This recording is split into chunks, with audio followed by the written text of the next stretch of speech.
My name is Dan. I have never heard the Pokémon FireRed or Leaf Green soundtracks before in my life. Not once, never, ever, ever before. So join me as I hear it for the very first time. I'm a music teacher. I've written some books that continue to hit #1 bestseller in their categories on Amazon, all about music. And with that, let's get this thing started. FireRed and Leaf Green. If you're wondering who I am today, obviously I'm an Eevee. And we're going to get this thing started with Game Freak logo.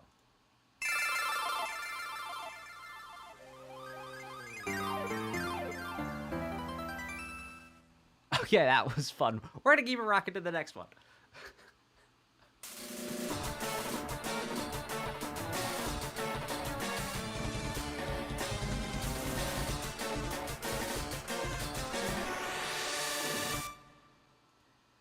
That's got to be the most metal opening that we've heard so far.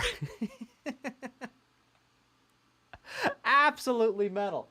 All right, let's keep this rocking and rolling. On to the next one.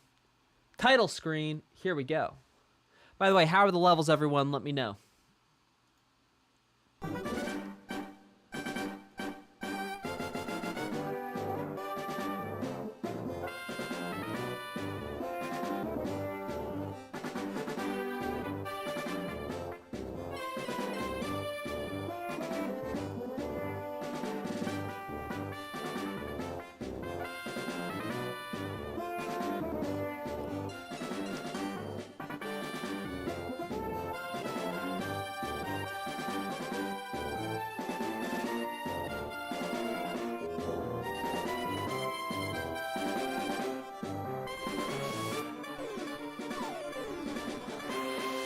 Oh, that's cool.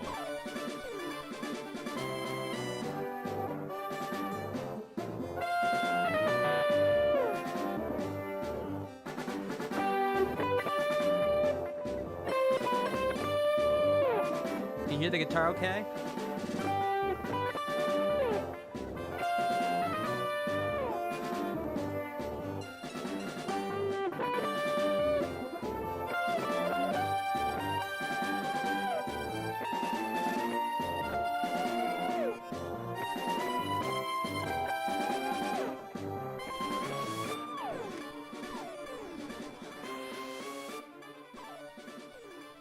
So I think what's really cool to talk about is like just in the, when it goes to sort of the B section, the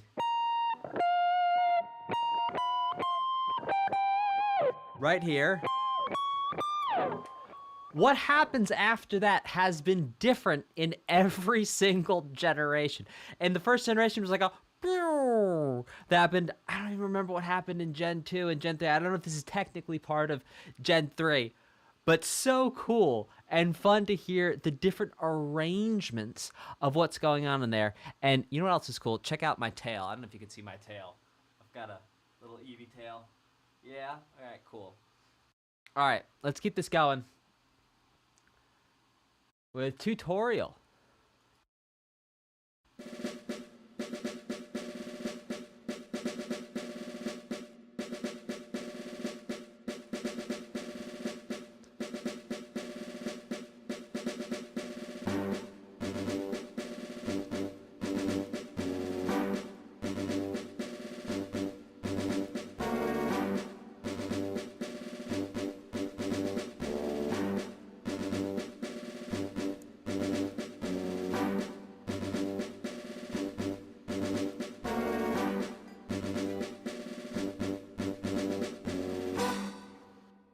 Okay, so what we just heard there was a whole lot of G major and then a chromatic half step down.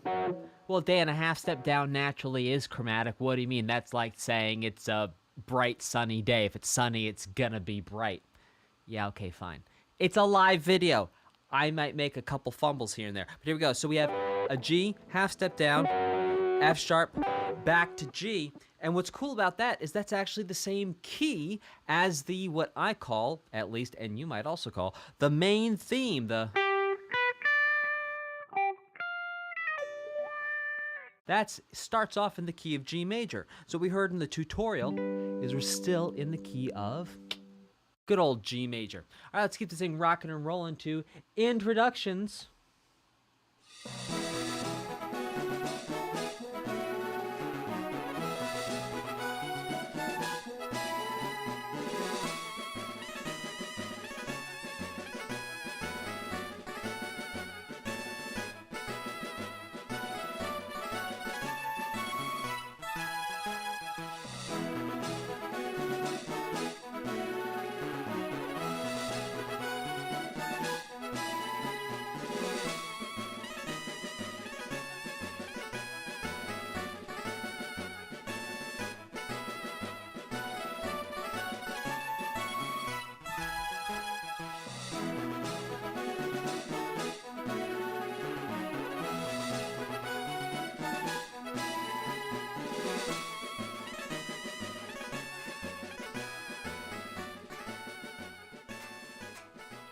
Now, right there, first of all, it's really cool is that's actually hinting at the main theme, kind of, sort of, because it's like...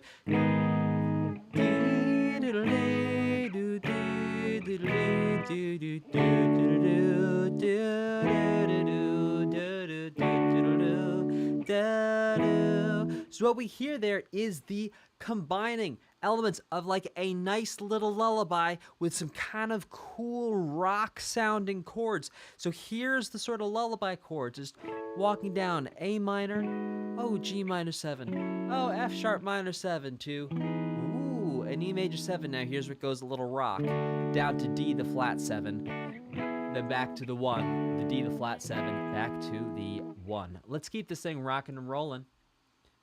Pallet Town. Oh, this is beautiful.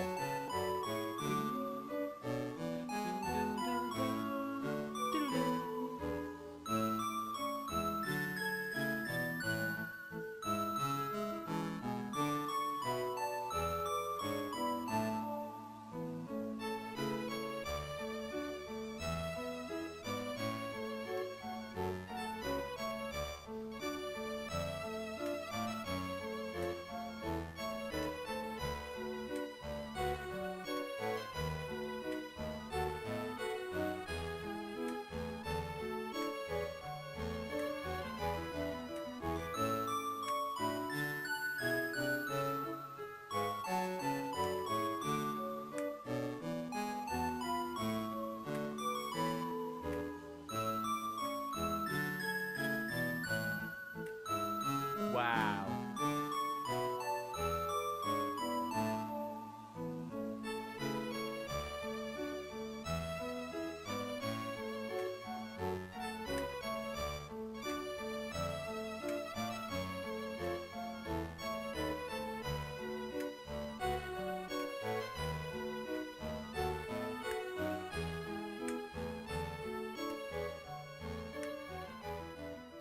Okay, so something really cool that's happening here is called a counter melody. You may have heard me talk about a counter melody before. Check this out right here.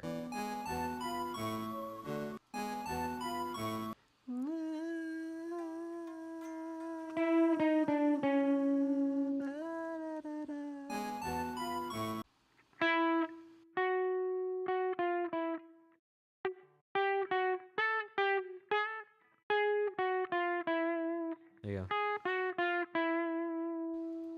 Type a 4 in the chat if you can hear this. What I just played. Type a 4 if you can hear that in the music right here. Right there. Type a 4 if you can hear that. Type a 4 if you can hear that in the chat. And so what that is that's a counter melody. It's a series of notes that has nothing to do with the main melody that's being played, but it's off to the side. If you're wearing headphones, it's in the left ear. It's a little bit quieter. It's a little bit of a lower sound too, and it's actually increasing the nuance and also the complexity of the arrangement by using counter melodies. You could also call them a secondary melody as well. You could also think about it in classical terms as being counterpoint, but we're going to think about it in terms of being a counter melody. It's other notes that are not the main notes that are happening at the same time. All right, let's keep this rocking and rolling to the next one. Professor Oak, let's do it.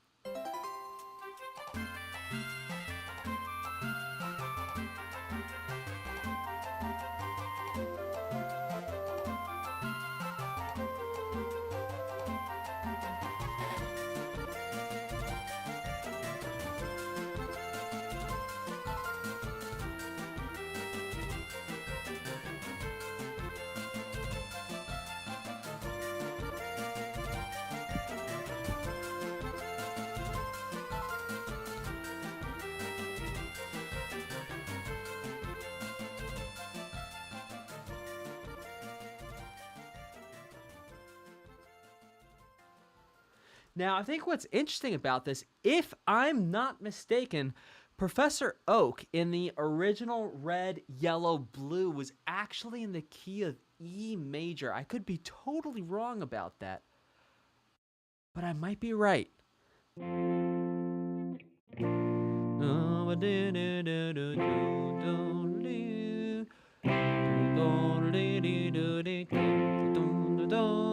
Might have been an F major, though. But there you go. That's Professor Oak. Let's keep it rocking in the free world with Professor Oak's Pokemon Lab.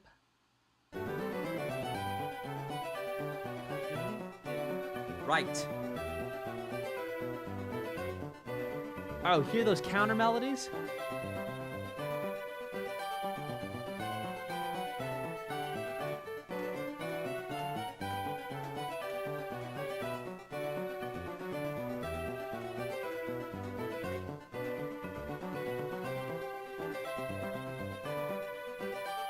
And that bass line is moving.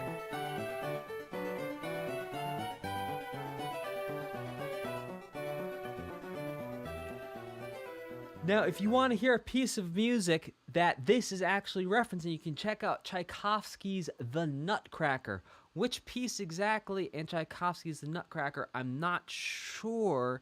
It might be one of the dances of one of the sweeties. Like there's the dance of the Sugar Plum Fairies. This might be one of the dances. I'm not entirely sure, though. Let's check out this next one, which is called Pokémon Obtained Fanfare.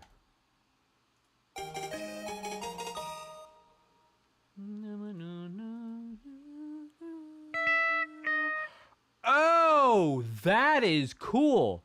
So, originally, in red, yellow, blue, all of these Pokemon fanfares, like the celebration things, like item obtained, Pokédex completed, all of those little fanfares, those were all in the key of E major. Now, what we just heard here is it's down a half step. It's an E flat major, Pokemon Obtained, which, if I'm not mistaken, we might have also heard in Gen 2? Possibly. Someone fact check me on that. But I might be onto something there. That's some pretty cool stuff. Let's check out Encounter Rival.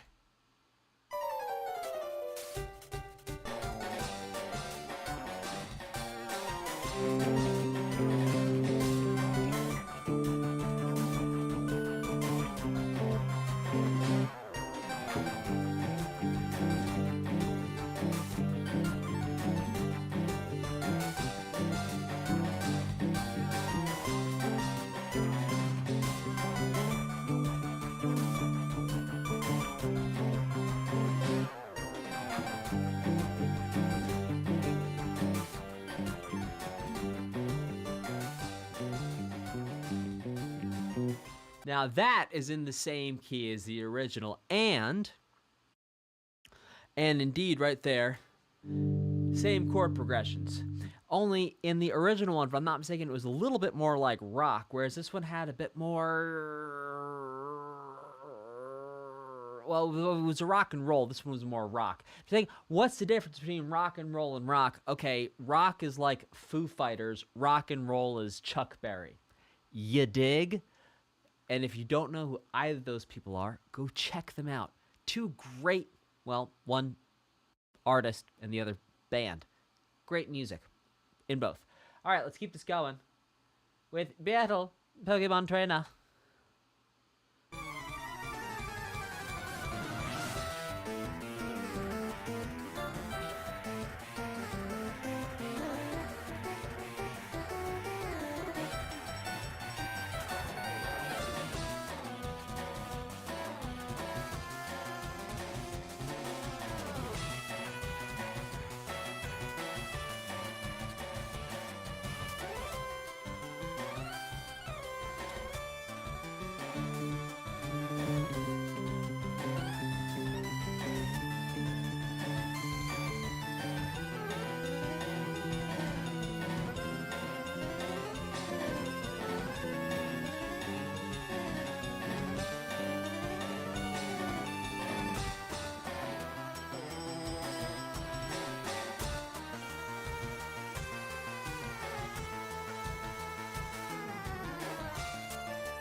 Cowbell.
Ah, man, such a cool arrangement of the Pokemon trainer battle. One of my favorite things about that was the increase in the complexity of the percussion. We heard cowbell in there. We heard triangle in there. We heard some like metal kick drum, like 32nd or 16th note things going on. So cool, and taking the whole energy and vibe and intensity of this piece of music to the next level. Let's check out the next one, which is called Victory.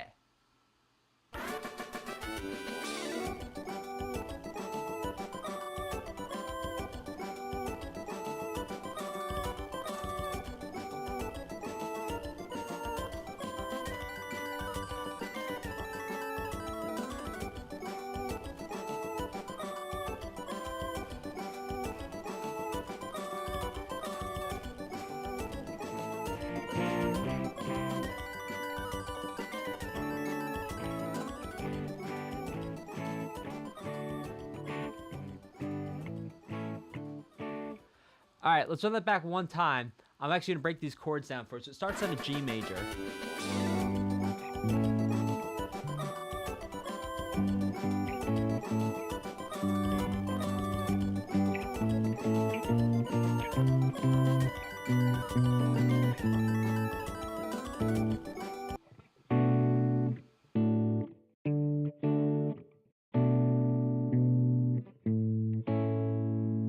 Yeah, I guess. There's like G, G, A, A, G, G, G, G, G, G, G, G, A, A, G, G, G, G, G, G, G, G, A, A, B flat, C, C, B minor, yeah, to A, then back to do, do, do, do.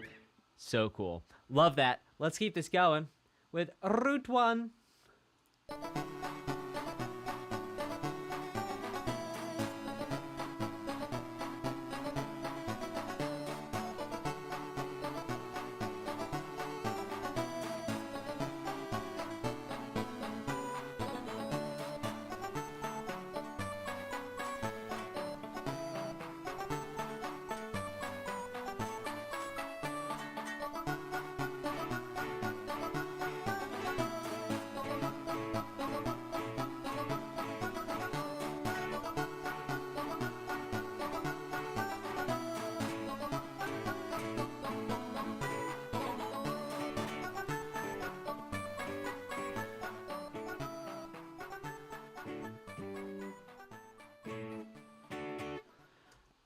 Again, a delightful reworking and cool arrangement, bringing the whole feeling and vibe and specifically the musical complexity from an objective perspective.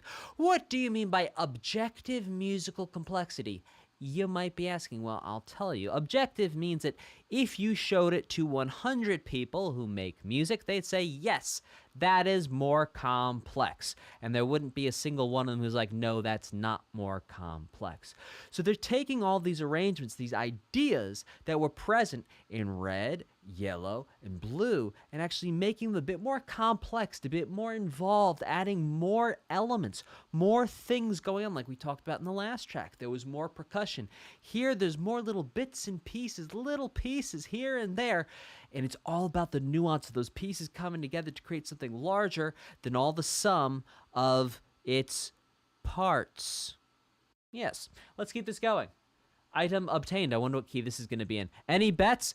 If you think it's an E flat, type a 1. If you think it's going to be an E, type a 2. If you think this is going to be an F, type a 3. Again, E flat is going to be 1. E is going to be 2. F is going to be 3. And thank you very much to Music Sheet for your generous donation.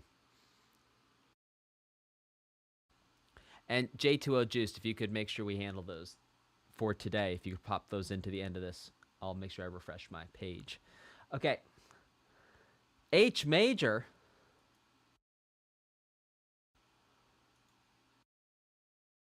H major, huh? All right, well, let's see. The bets are in.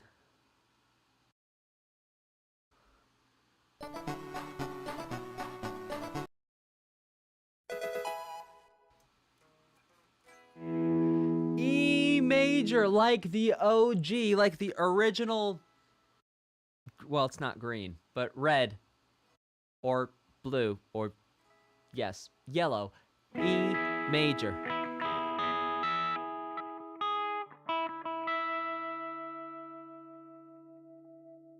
Super cool. All right, let's keep this rocking and rolling with Viridian Pewter, Saffron City.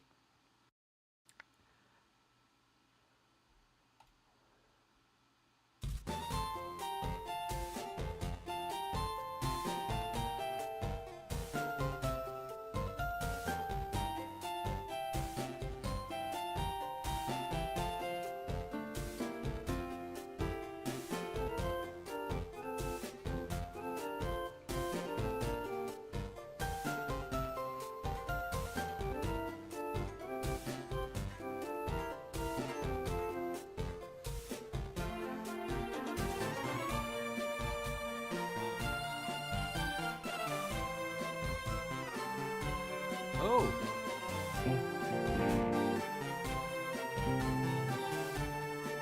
Oh. Oh. Whoa.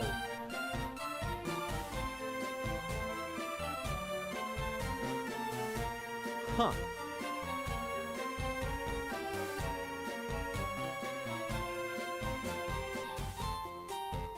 Wow.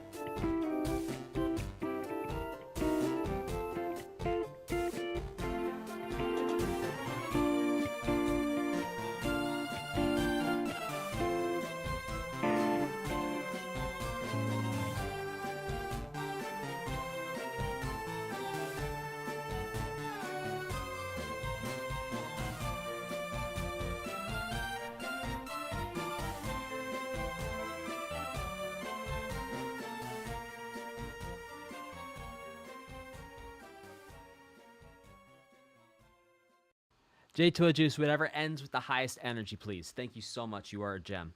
Okay, so I think what's cool to talk about here is the difference in the harmonization of the melody. And I'm going to explain exactly what that is to you now.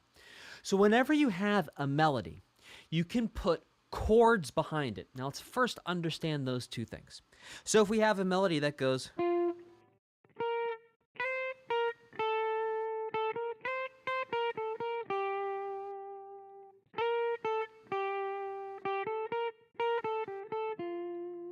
That's the melody.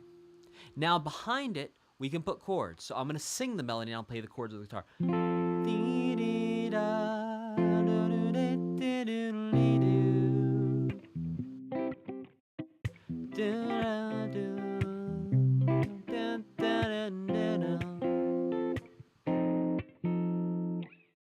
And the level of complexity of the chords that were just put behind this melody versus what was put, to the best of my recollection, in red, yellow, blue is like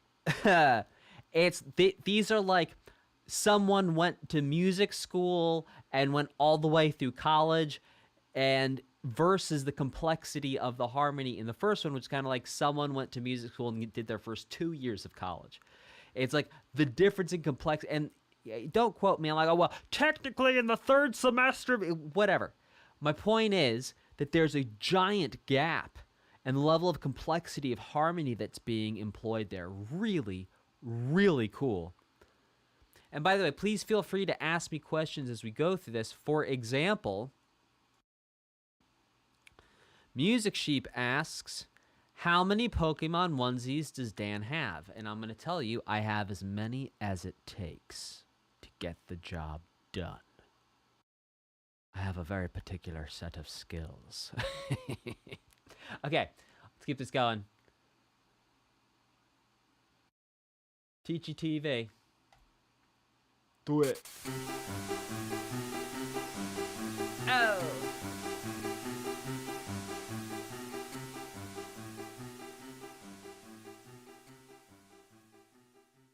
Okay, well, let's talk about that.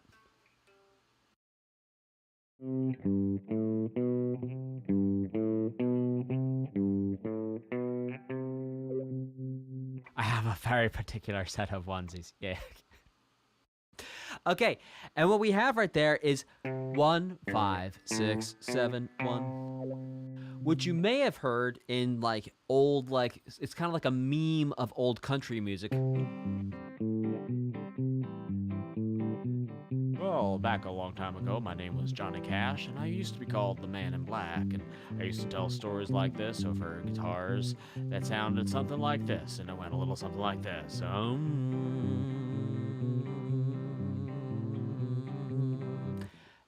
Okay, kind of a meme of Johnny Cash, but like, you get the idea. It's almost like a meme of country, and just taking that bass line, just taking the...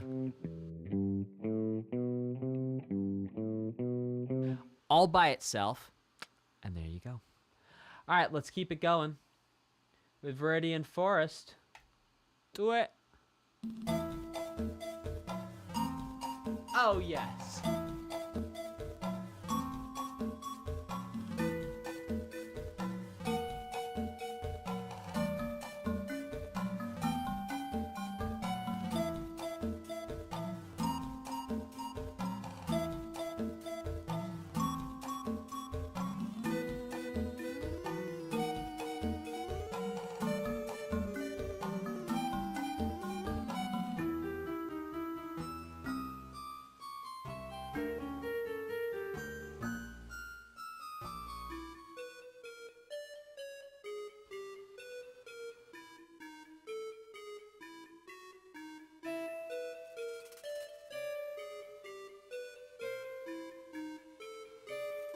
Oh!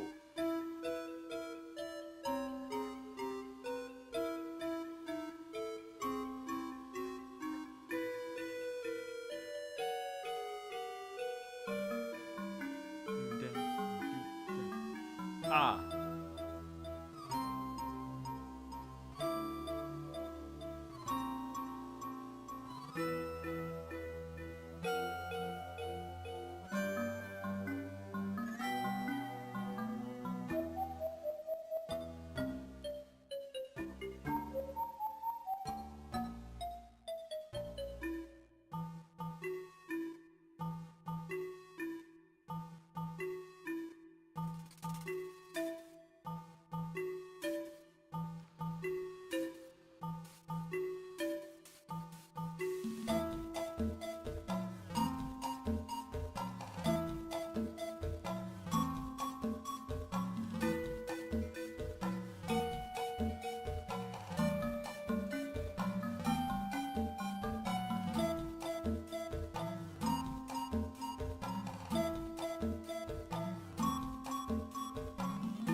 right, we're looping now.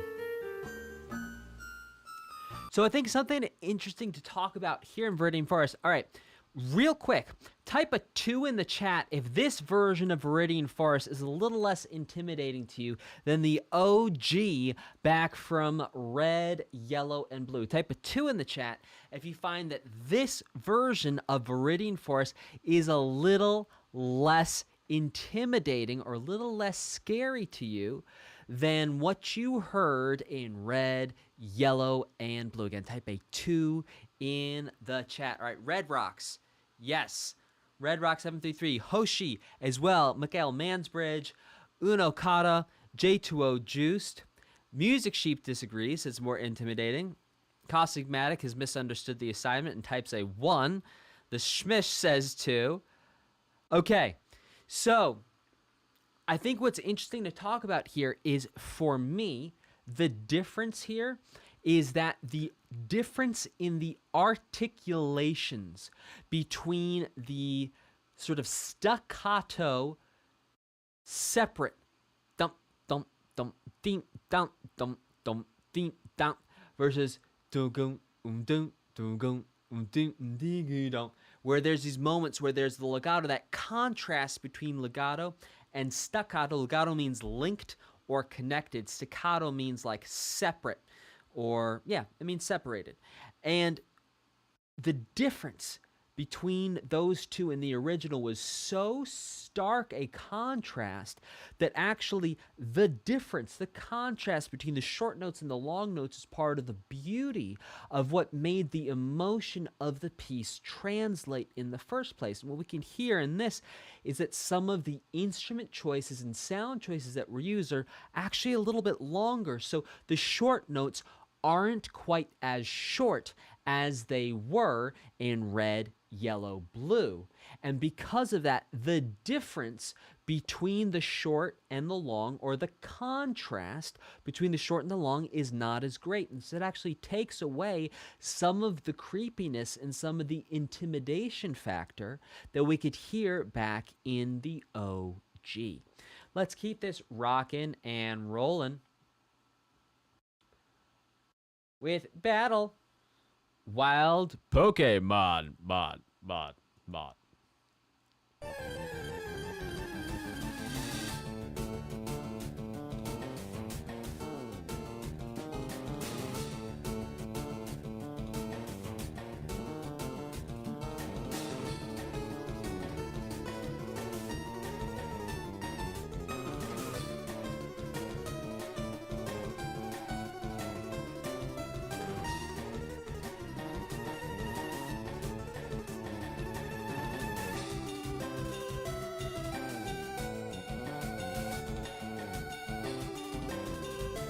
Yes, ride symbol.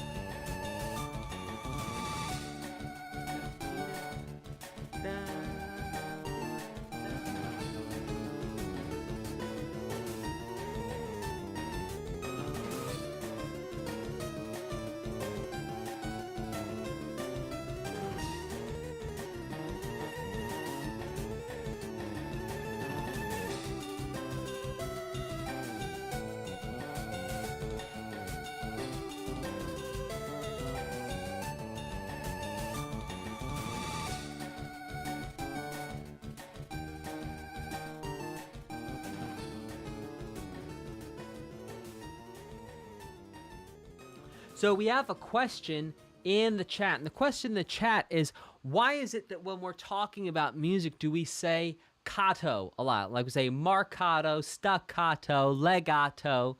Well, the O comes from Italian, and the atto comes from Italian. These are all Italian words. See, back in the day, you'd have these different moments in history where, like, the Italians were making such cool music, everyone was like, we gotta be like the Italians. And everyone went over to Italy and were like, oh, like, we're like Italians, we're like Italians. And then everyone was like, oh, now the French are doing cool stuff. Let's go over to the French. And they ever go to the French, like, oh, we're French now, oh, we're French now. And they're like, oh, the Germans are doing cool stuff. Let's go over and hang out in Germany. And they're hanging out in Germany, oh, we're German now, oh, we're German now. And what happened was that because of these different moments in history and because different composers who were just so prolific at different points in history. And this goes back to like classical music and different periods of classical music. But all of these words come from back then. Staccato, legato, marcato, all of these things were invented way back then. Yes, when people were going around. And it was like, this was just Europe, right? And it was like people traveling in carriages to go learn these things. So it's like, you'd have one person be like, here's the words. And everyone was like, oh, well, let's go take our carriages to this person and go learn from them. And so it's like everyone studied from everyone else. And so these words got passed down. And so even if you weren't Italian, maybe you were German because you went and you studied in Italy, you would use those words too. And then eventually people were like, well, we can't have all the different languages using all these different words. So we pick one. And it just so happens it happened to be Italian. A lot of the words we use for music, in terms of like the correct music school terminology, it's Italian. Even the word tempo. Like you say, what's the tempo, which means what's the speed of the music? Tempo means time in Italian. It's literally an Italian word that means time. You have more than one tempo, it's tempi. Like if you have one spaghetto, it's a spaghetto. If you have two spaghettos, it's spaghetti.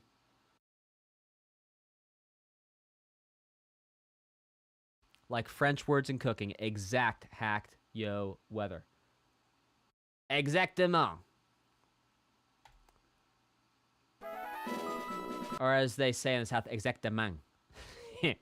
That is a deep cut French joke, and you have to know the difference between French accents versus the north versus the middle versus the south of France.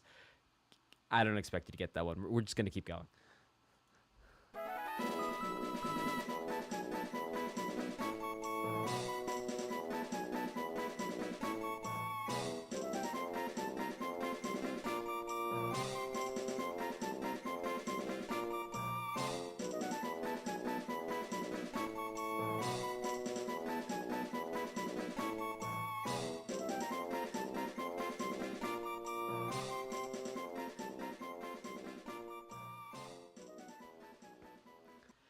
Delightful again, we can hear you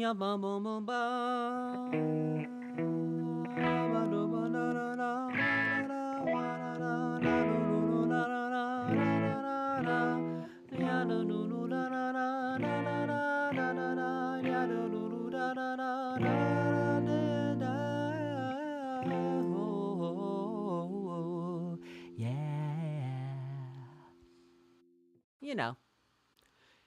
It's a 1 to a 4. It's an E major to an A major. Then it's a F major to a B flat major. Let's keep it rocking. Encounter, as they say in Quebec.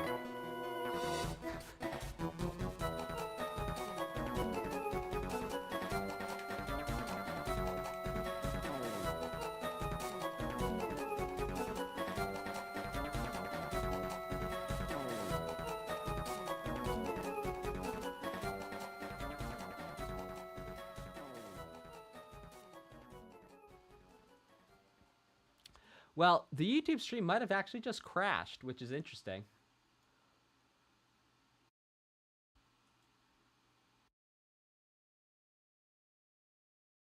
That was fun.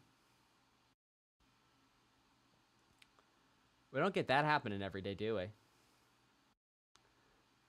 My entire YouTube stream just crashed. One moment while I reset the chat here.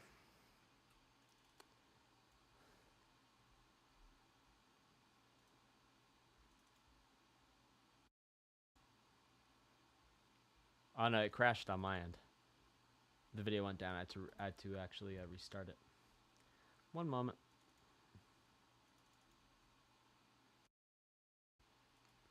Okay. Let's try that again, shall we?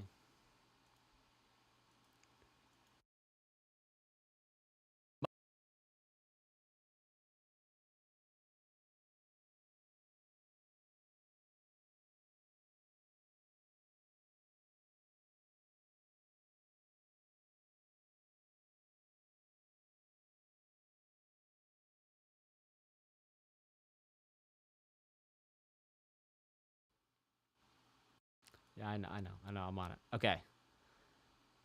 There we go. Mic check 1, 2. That was wild. Okay, and we're back. Type a 2 in the chat if you can hear me again, and we'll keep rocking in the free world.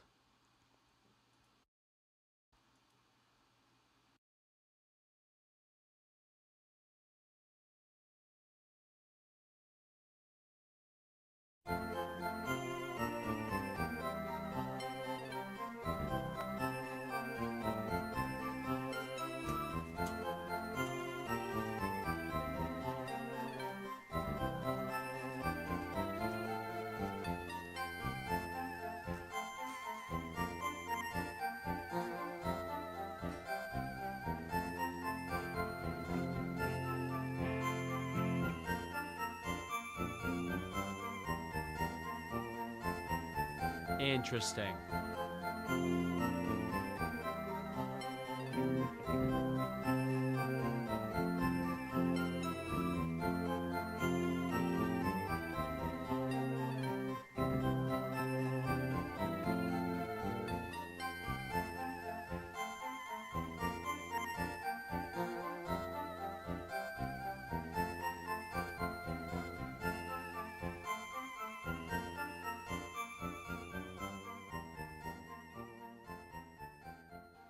Okay, so I think what's cool about that is we actually heard the F be used as the bass note for almost every single chord in that right up to the very end. In that B section.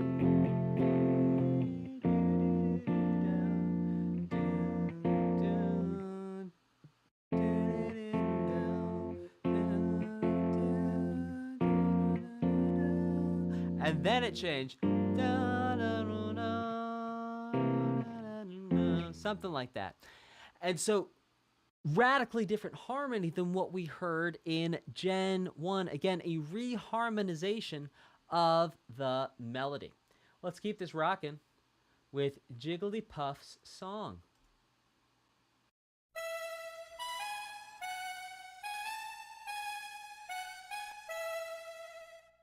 Well, that sure is sweet. We're going to go straight to Pokemon Healed.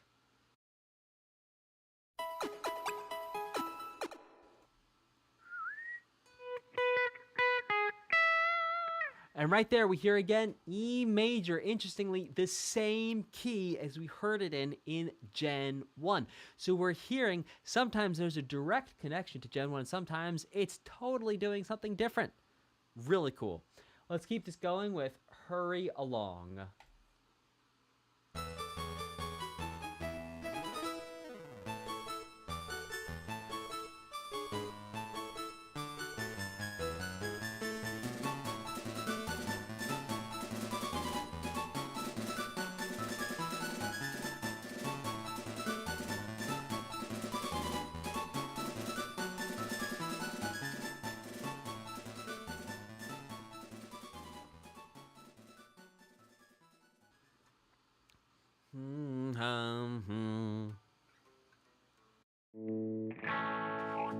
Here we can hear we're in the key of A major.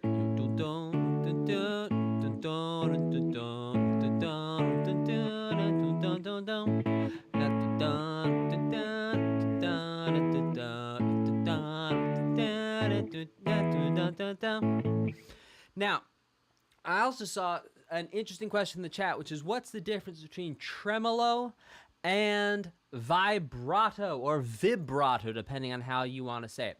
Well, the difference between tremolo and vibrato is thus, my friends. Tremolo is something that's repeated rather quickly.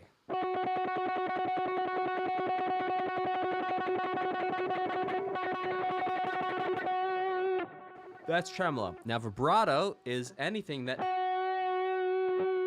has something like that to it, or you can hear that very slight variations in pitch. That is vibrato.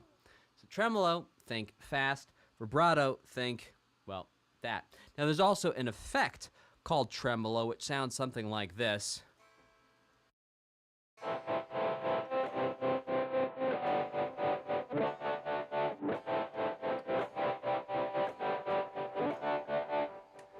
That's a tremolo effect that basically just brings the volume curve up and down very quickly of a sound.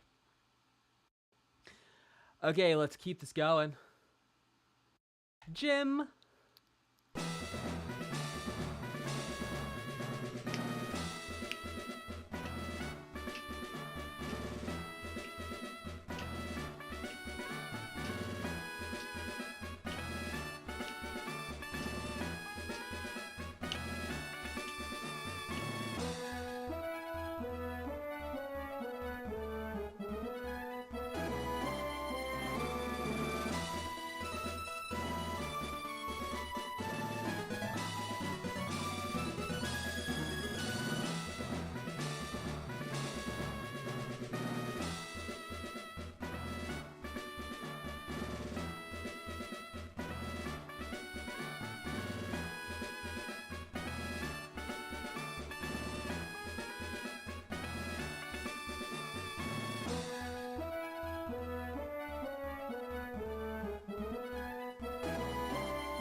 Now, that might have been the same as Ruby, Emerald, and Sapphire. That I'm not 100% sure of because I don't recall 100% correctly. But I will tell you, I think the mix was a little bit different on that. There is some, like, really cool stuff going on in, like, the side channels. Like, some maybe, yeah, some interesting stuff happening just in the left, just in the right, creating a very wide, stereo image for us to listen to. Let's check out Encounter.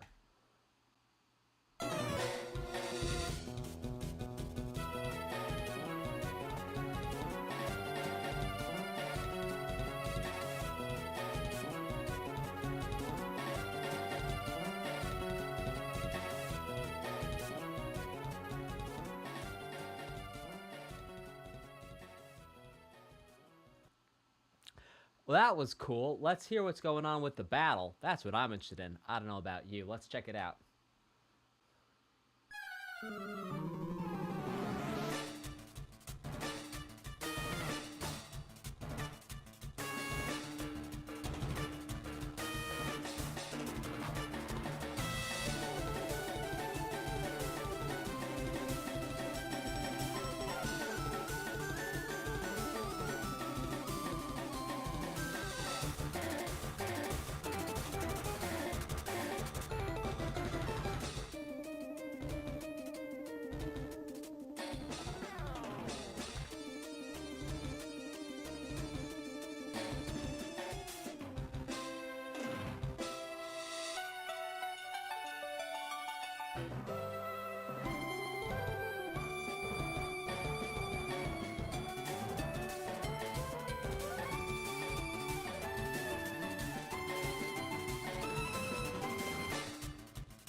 Okay, so we had a question in the chat, which is, how do you know the difference between chords and a counter melody? Again, the question was, how do you know the difference between chords and a counter melody? And I'll tell you. So first of all, let's understand the difference between a chord and a melody. A melody is one note at a time. And a melody is one note at a time. Like, or,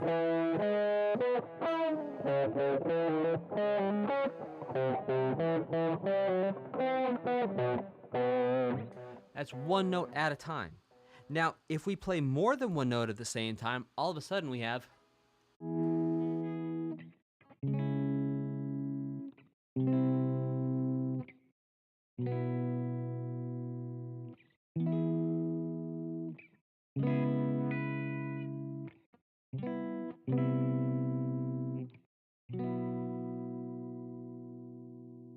And so how can you tell the difference between a counter melody and a chord is listen very carefully. Do you hear one note at a time? Is it something that's going like...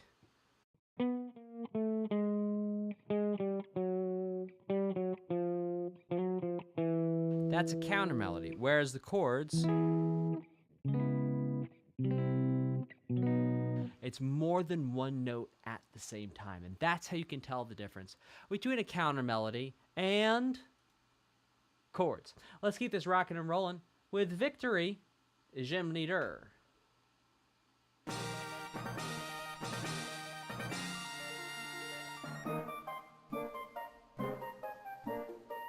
Oops.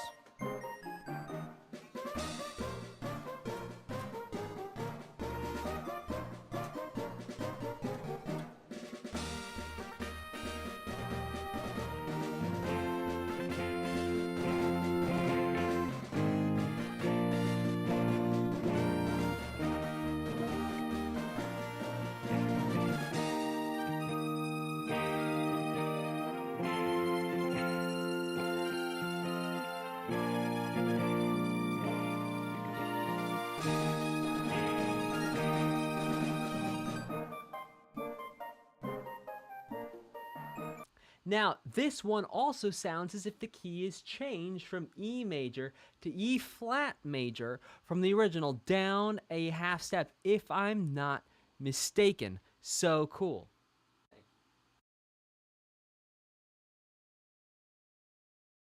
Now, let's keep on rocking in the free world. What's going to be received a gym badge. Not to be confused with a gym bag, which if it's not yours, you probably don't want it.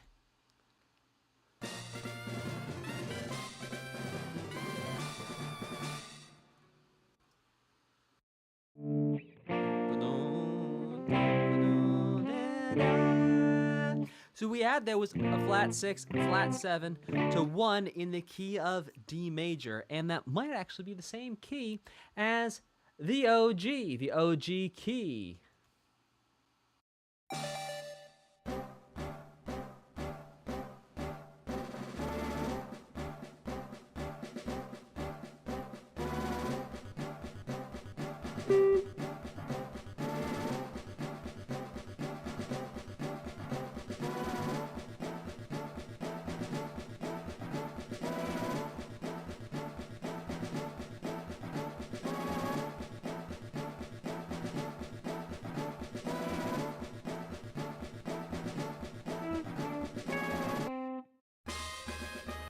Okay, so evolution.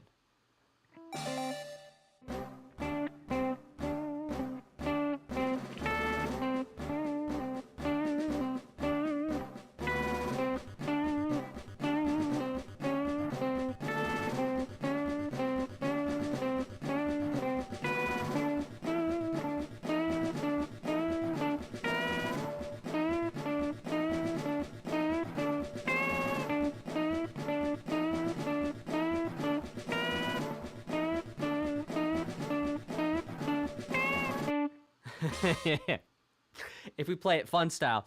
Now, what we hear right there is the same exact, and I remember it because I remember how to play it from maybe Gen 2. But yeah, we can hear the same evolution music from Gen 1, Gen 2 showing up here in Pokemon FireRed, Leaf Green. We're about to turn the page into Route 3, 4, 5, 6, 7, 8, 9, and 10 after you listen to Pokemon Evolved Fanfare. Now, what key was that in?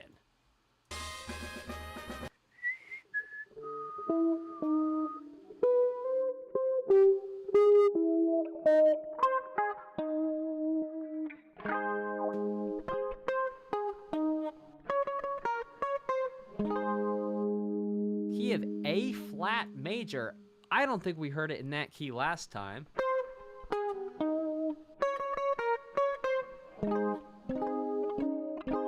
Pretty cool stuff, though. Let's check out Route 3, 4, 5, 6, 7, 8, 9, 10. 11, 11.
Some interesting chords here as well. I want to pull this back a little bit here and call the chords out for you.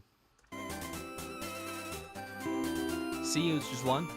The B flat, which is flat 7. Let me know if you can hear my voice when I can turn on the music. 1.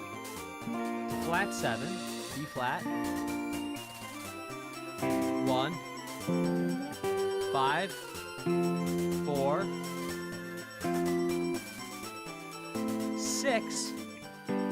5. 4. Really interesting harmonizations, and if I'm not mistaken, we did not hear those harmonizations in Gen 1. Encounter Pokemon Trainer Female.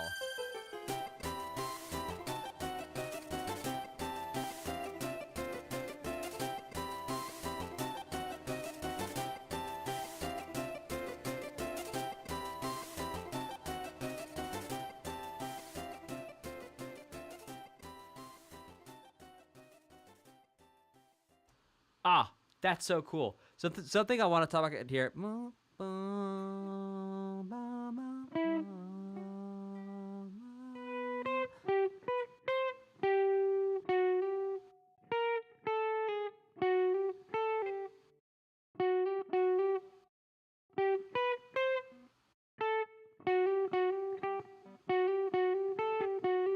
I'm paraphrasing here.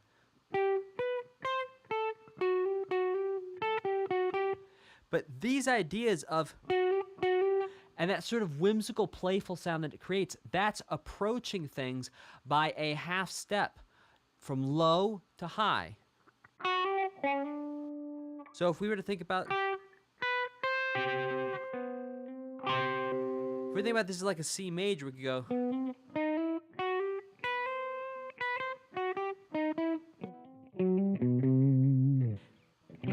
Type a tune in the chat if that sounds a little playful to you. And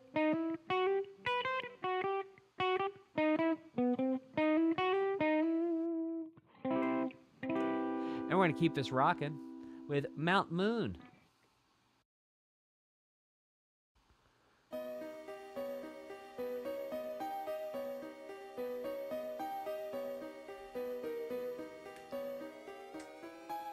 Oh, so cool.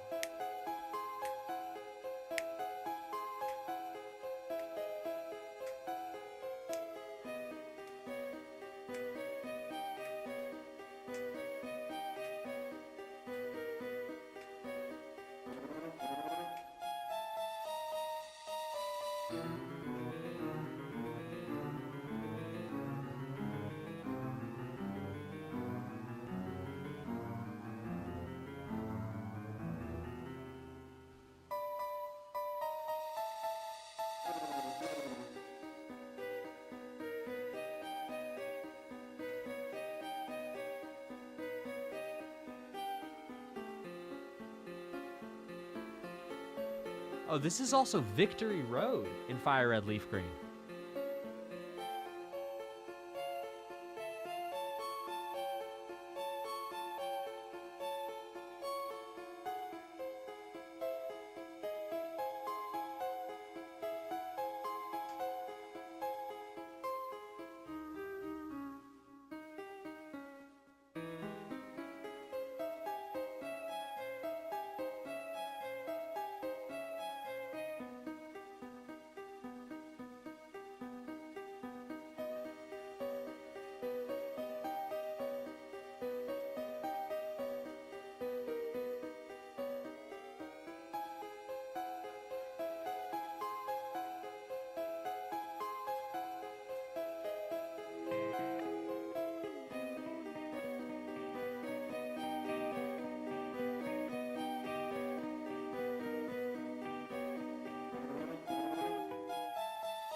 Two, three, four, 1, 2, 3, 4, 1, 2, 3, 4, 1, 2, 3, 4, 1. It's 4/4 the whole way. Now, What's also cool about this is this piece of music contains within it the international chord of mystery. You might be saying, what on earth do you mean? Well, it's called an augmented chord. We can hear it.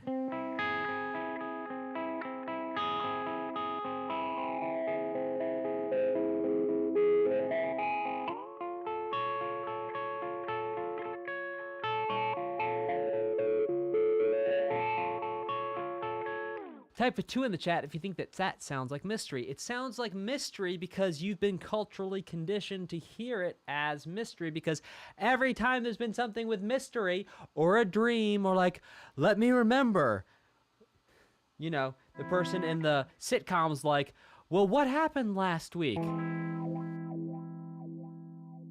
And they remember it. Or like the transition between things happening, of things being mysterious. This chord right here.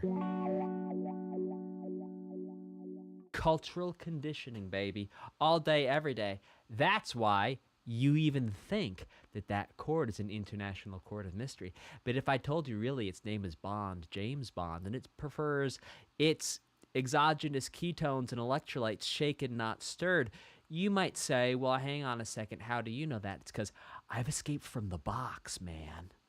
I've escaped from the mind trap, man. Okay, let's check out Cerulean Fuchsia City.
Ah, absolutely delightful. Type a 5 in the chat if you're enjoying this walk down memory lane. Let's check out Vermillion City.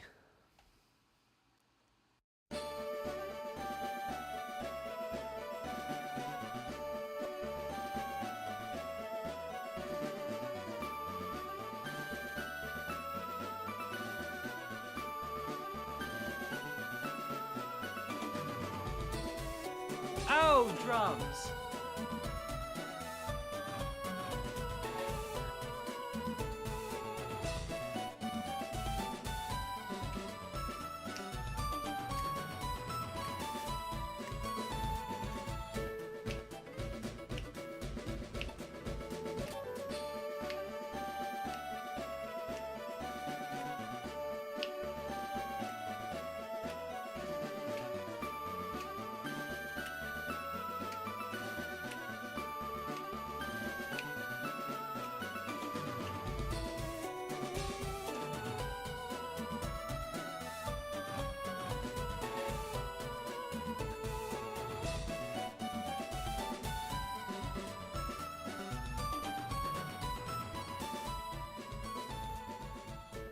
Ah,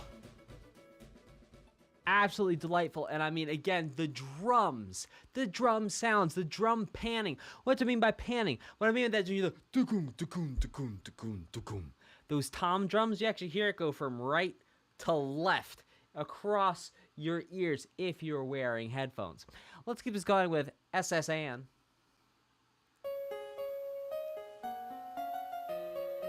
Rocket.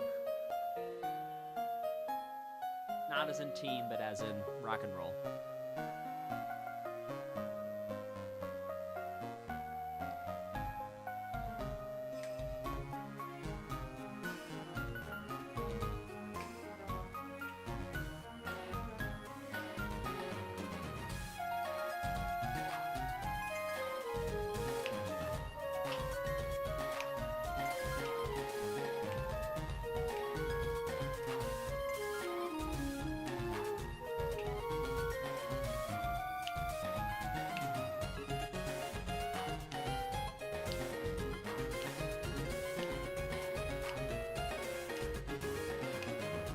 Oh, groovy.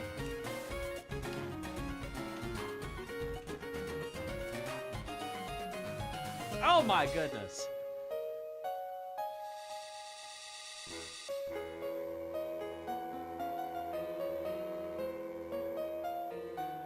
That was so cool.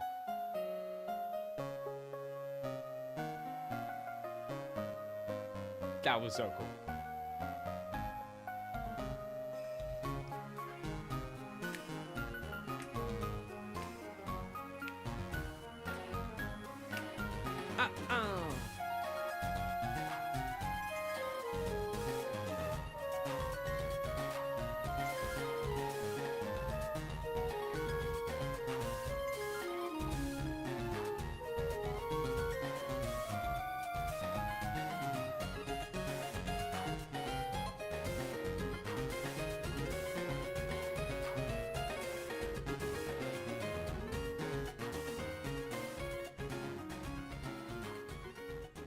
Oh my gosh.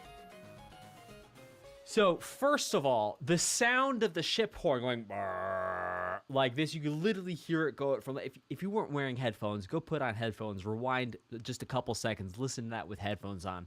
It's such a cool experience. There you go from left to right, like it literally sounds like the ship is moving in your headphones. So cool. Now, that was really cool. Number two, what was really cool here too, is hearing the difference in the rhythm of the melody. If I'm not mistaken, there were some pretty big changes made from the original SSN that we can hear here, namely the syncopation at the beginning of a lot of the phrases and the motifs. Like when those drums kicked in, and it was a lot more of this like Caribbean feeling groove thing going on that I don't recall hearing in the original. Really cool stuff. Let's check out cycling.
Ah, that is so cool. All right, here. If you're wearing headphones, this is the thing to do. If you're not wearing headphones, putting headphones on and putting earbuds in would be the thing to do. This is so cool right here. Check this out. Check this out.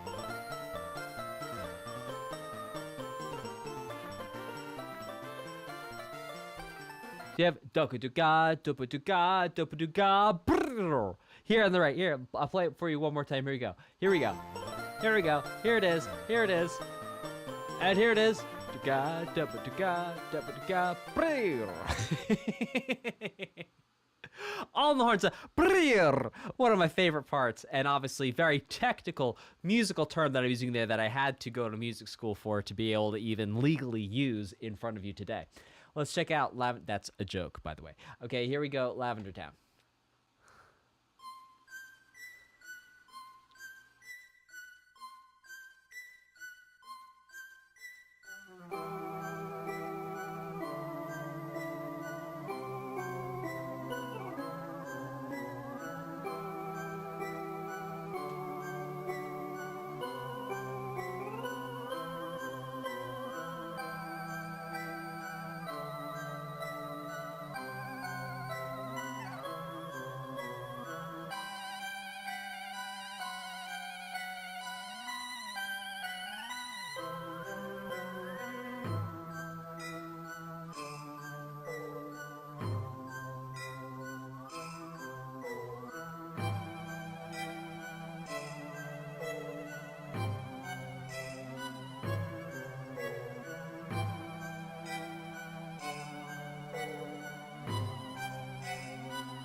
Okay, so there's a nuance here that I want to point out to you that you may have never noticed before.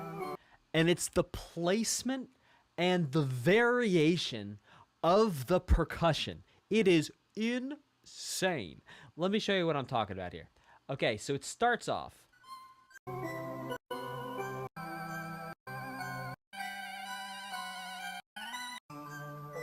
All right, so there's 4 percussion sounds. There's the boom. There's a like clank, like a cymbal. There's a like pow, pow sound. That drum. There was a clank over there, the shh, like a shake. And then the boom, boom. You heard the boom. That before have you heard the boom? Boom. There it is, the boom. Okay, so we have the drum, the boom, the ksh, and the k. Now, all of these are going to get put in different places. So if you close your eyes and just listen for where they show up, you're going to notice that sometimes they show up here, sometimes they show up here, and sometimes they show up right in the center. Center, right, left, center. Center, right, left, center. Center, left, center, center, center, right, left, center, center, left, right, right, center, right, left, center, center, right, just right, right, a little bit right. Oh my gosh! All right, now type a 5 in the chat if you could hear those things moving around and the variation. Is that what makes it uncomfortable to listen to? Asks Adam W. That's certainly part of it. It's like makes it unpredictable.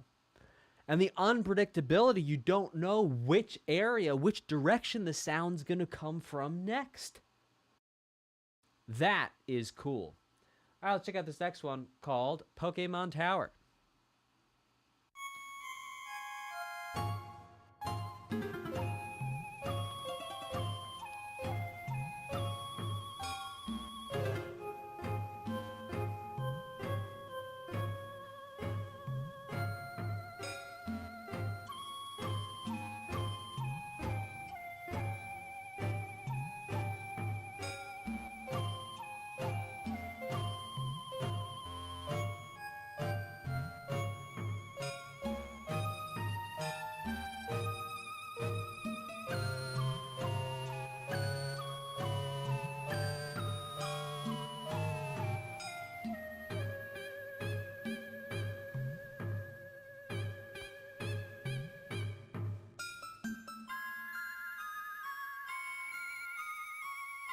Super spooky.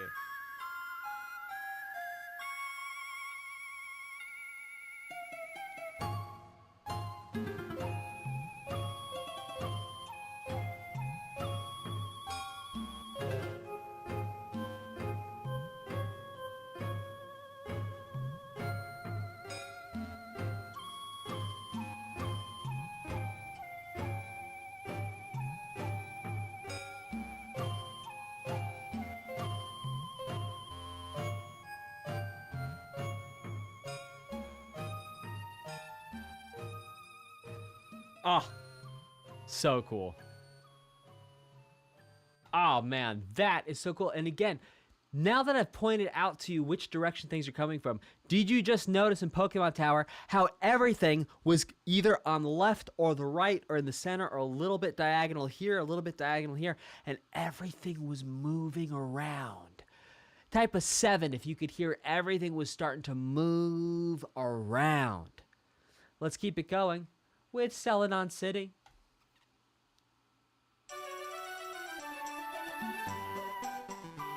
Yeah, Sakuhachi maybe.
Now, that whole melody.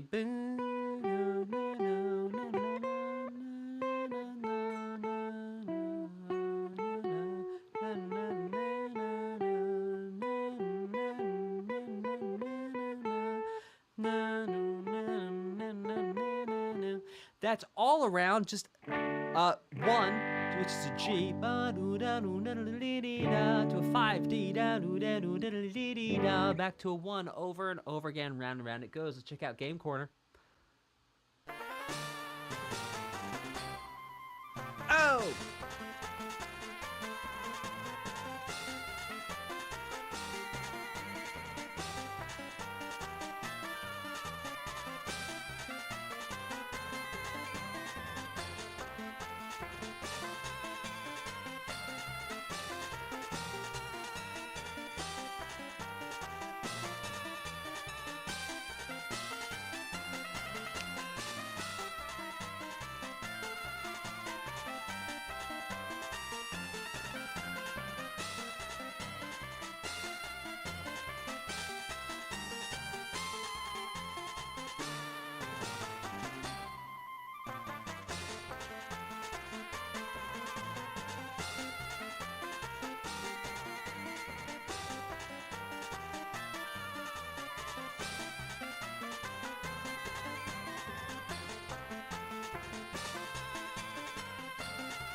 So much 1 to 5, and people talk about the classical music influence on the Pokemon soundtracks.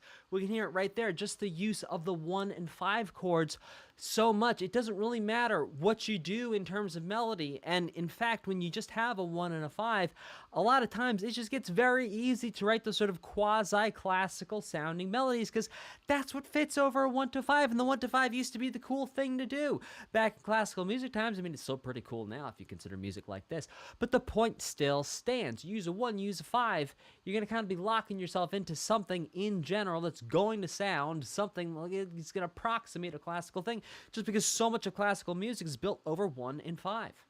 Let's keep it going with Game Corner winner.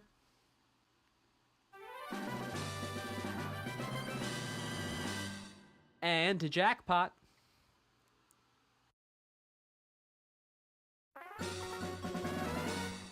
And to Printer.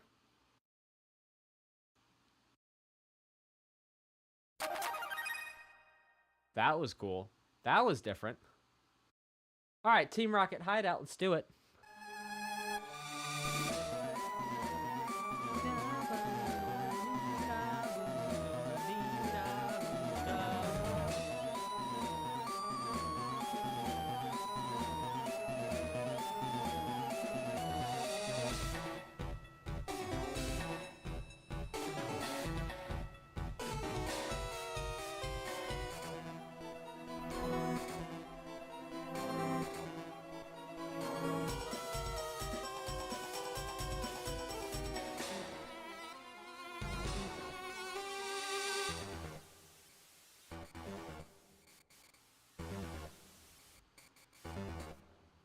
Oh!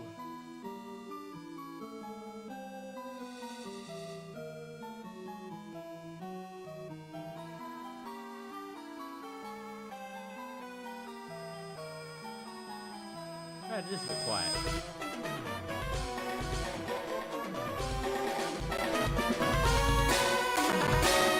Turning the music up.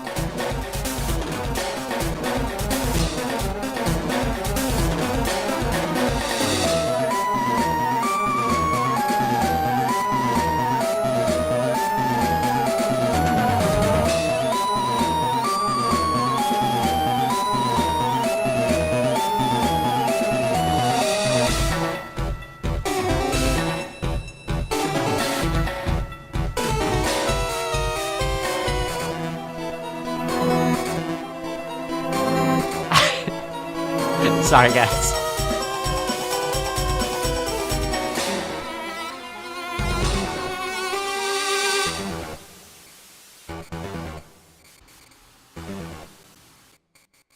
All right, we're gonna come down just a little bit to leave us some headroom so we're not peeking when I talk. And let's check out this next one, which is gonna be Encounter.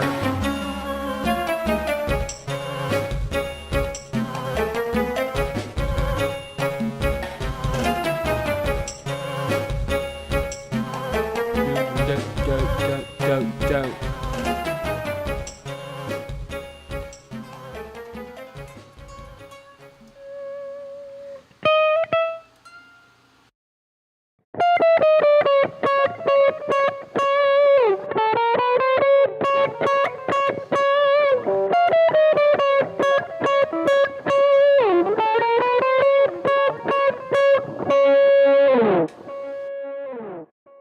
Chromatics up, chromatics down. Chromatic comes from the Greek chroma, which means colors, aka all the notes, all the colors. It's like the rainbow of all the notes. Let's keep going with Silph Co.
Oh, this is so chaotic.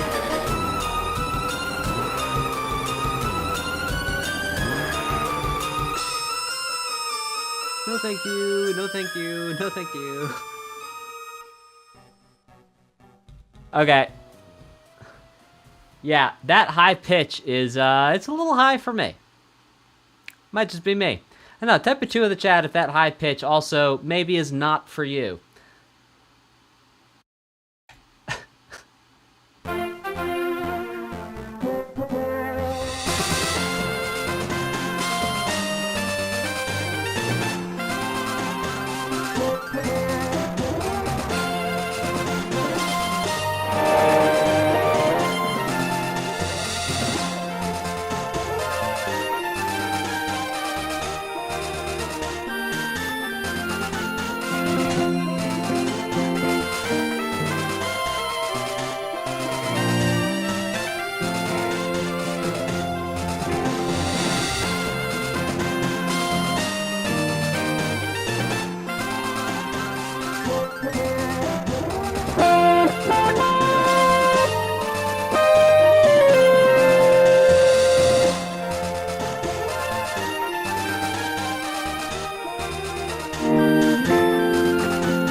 So what do we have there? We got a 1 to a flat 7, and then to a 5, back to a 1, and it goes 1 flat 7 a couple times, but that's basically it. If I'm not incorrect, that's the same harmonization as we heard in Gen 1. Let's check out Move Deleted Fanfare, and then we're going to go straight into surfing. Fun stuff. That was E major. Surfing.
All right, now this piece of music is in 3/4. How do we know it's in 3/4? Well, listen to what's happening.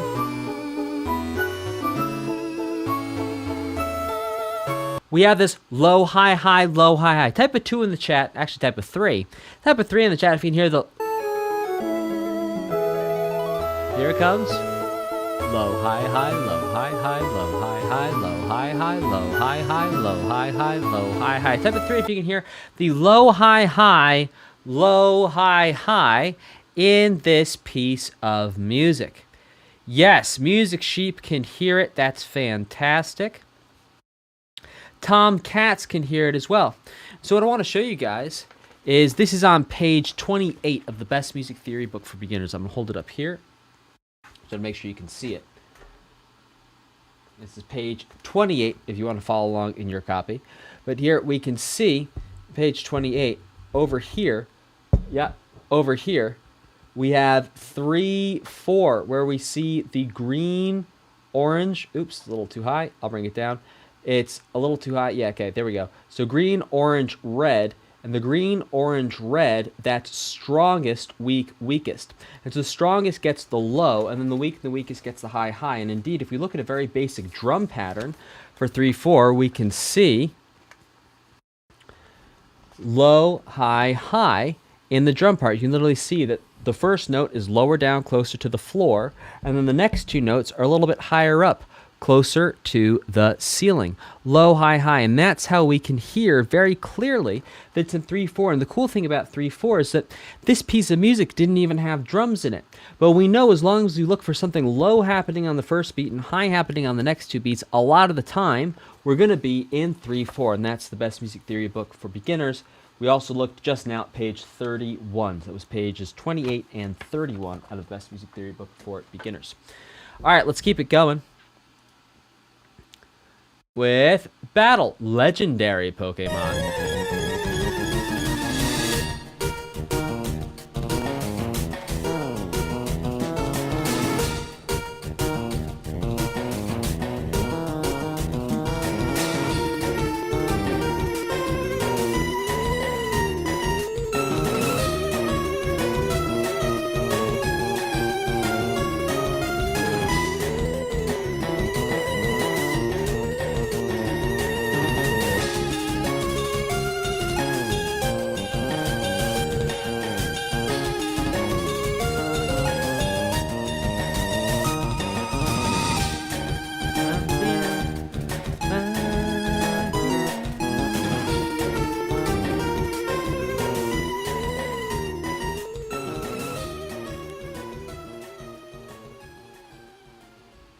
Okay, so we have a question in the chat which says, Dan, can we get a quick outfit check? I don't know what that means. Now, what we could hear right here is, if I'm not mistaken, this is actually the same, pretty much the same, at least melody content, as the wild Pokemon battle, if I'm not mistaken. And indeed, it would make sense because the legendary Pokemon is, in effect, wild, you know, to a degree. All right, let's check out Pokemon Caught Fanfare.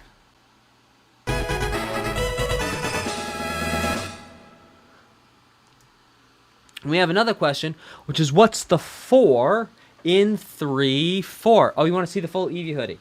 Oh, well, I've got a tail. It's not a hoodie. See, I've got a little tail. You see my tail? Got a little tail.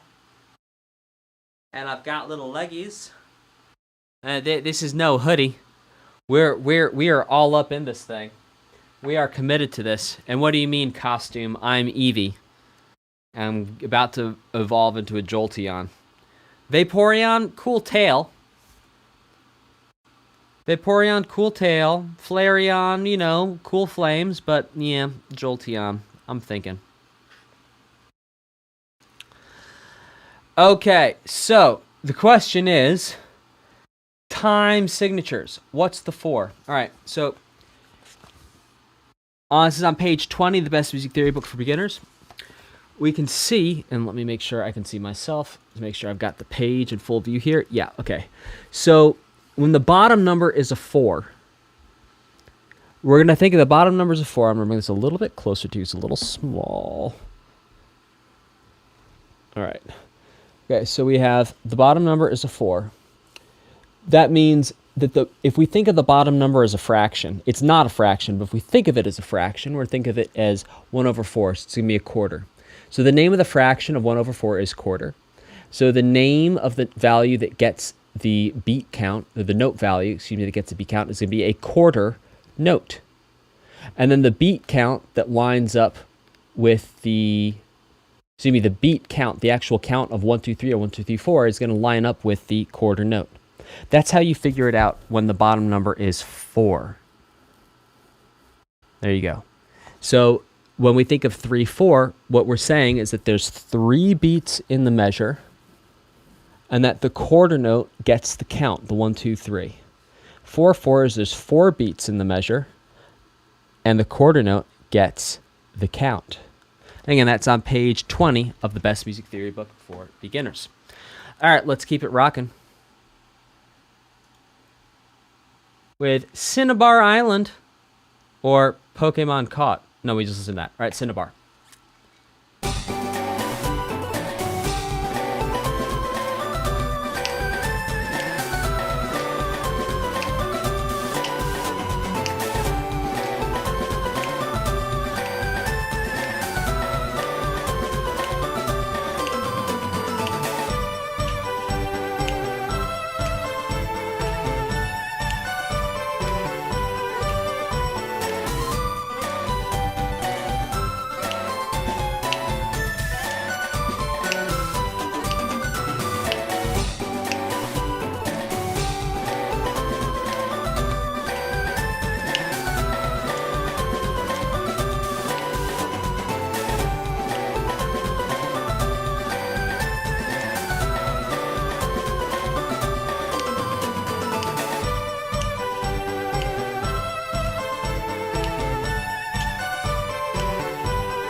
And again, we could hear, just like we heard in the harmonization of, I don't even remember what tune it was, but I talked about this maybe about 30, 45 minutes ago, where the F was in the bass the whole way through. We heard here, it's like the G in the bass almost the whole way through. Really cool stuff. Let's keep this rocking and rolling with Pokemon Mansion.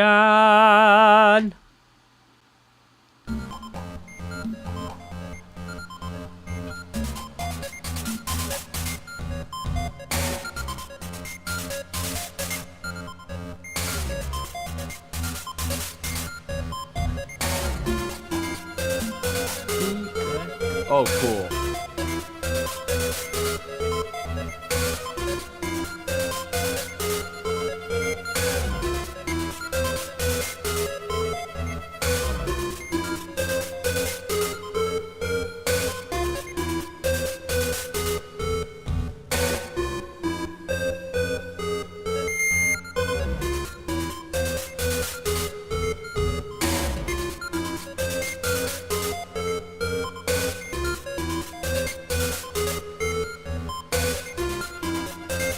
Hey, Osceola Matthews. Great to see you, bud.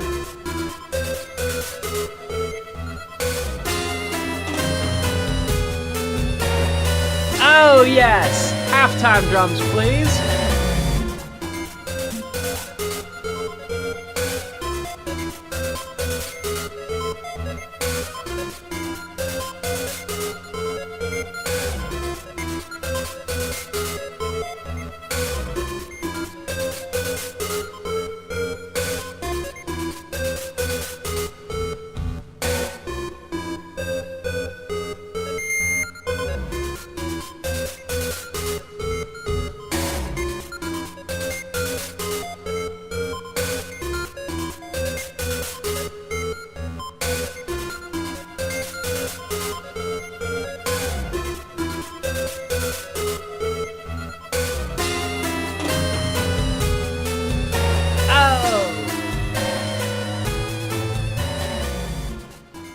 Sick. We have a question in the chat, which is, Is there a term when music uses sounds outside of instruments as instruments, like a dog barking was part of a piece or the beeping computers? I mean, I call it sampling because usually that's what you'd use for it, but I think there is a technical term for that. Maybe someone wants to jump on Google or ask one of the AI language models to tell us what the term for that might be. Let's check out this next one, which is called Pokémon Net Center. Musique concrète? Peut-être?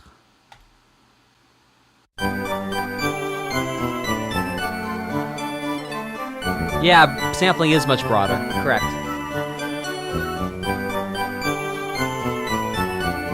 But there might be an exact term for it.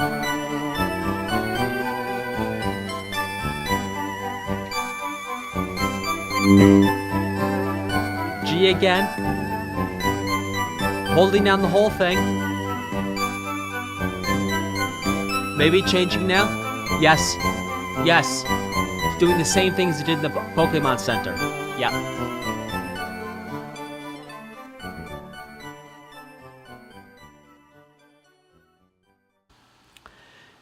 Very cool stuff. Let's keep it rocking with Professor Oak's Evaluation, excuse me, not evolution. Evaluation. I know how to read. Don't let anyone tell you otherwise. If anyone tells you I don't know how to read, they're lying.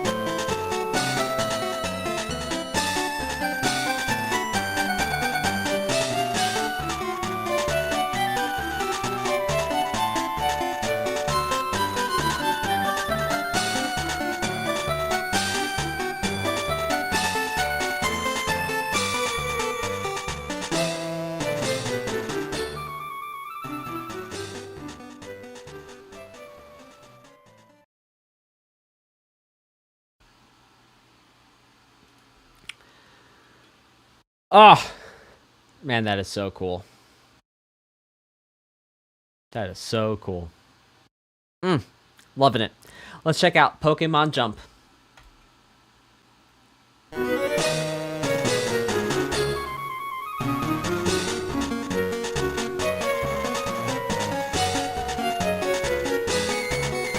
feel like we just heard this, but a little lower.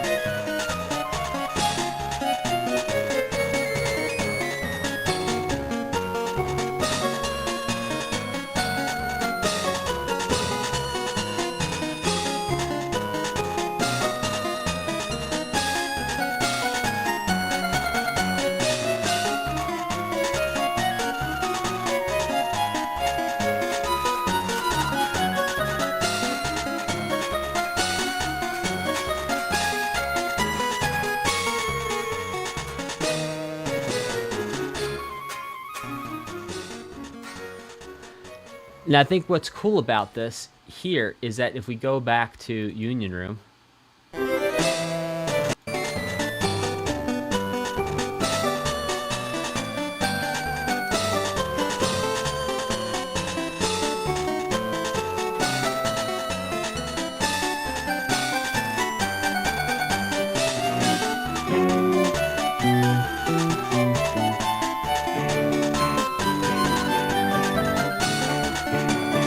so Union Room's to the key of G, and then next up we have Pokemon Jump. It's literally like the same exact piece of music, just down one half step. Let's check out Dodrio, Berry Picking.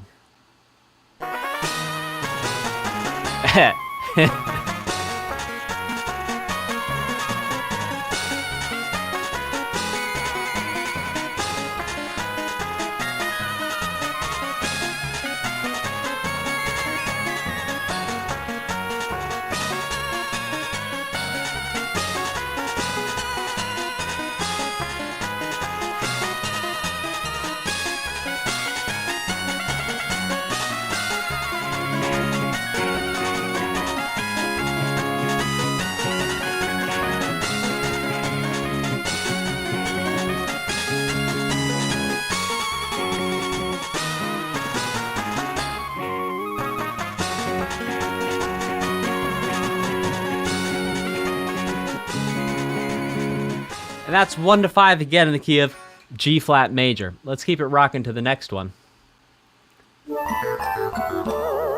You be the loser with that one. Let's check out Sevii Islands 1, 2, and 3.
Ah, so cool. So we have there is basically a 1 to then a 7 to then flat 7, excuse me, to then a like a 4 in first inversion to a 1 in second inversion. And then the main A section is just like 1 to flat 7.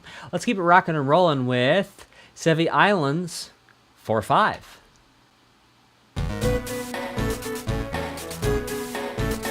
Oh!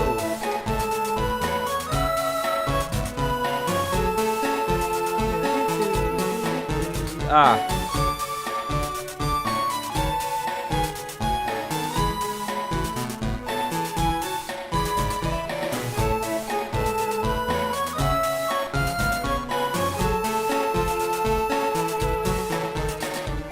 Love it.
Ah.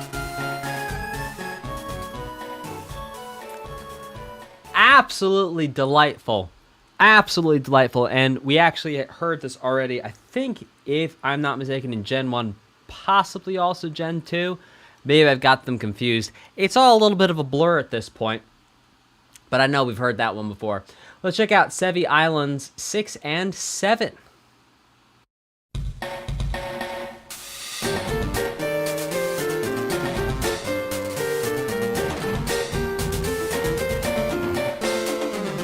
Thanks, Austin.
I just want to grab this one part. Now,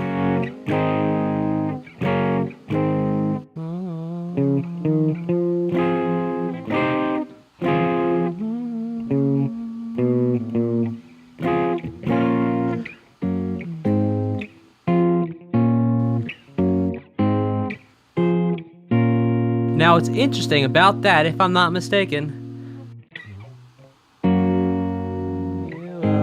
never gonna let you down, never gonna run around or hurt you, never gonna tell a lie, never gonna say goodbye, or something might have hurt you, never gonna give you up, never gonna let you down, never gonna run around you. And we hear that Rickroll right in the middle of Sevii Islands 6 and 7. Let's check out Mystery Gift.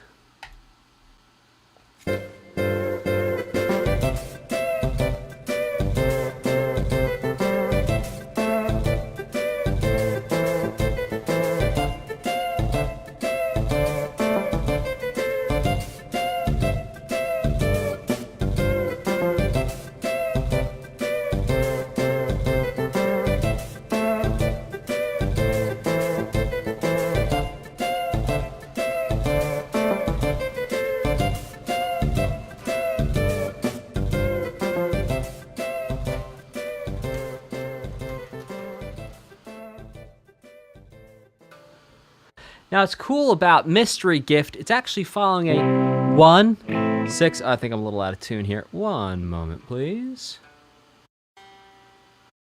There it is.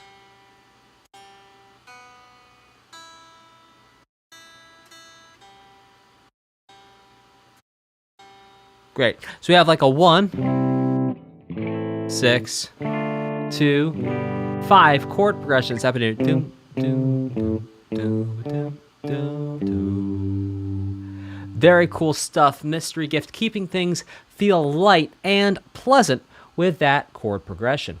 Let's check out item obtained 2. Let's do it.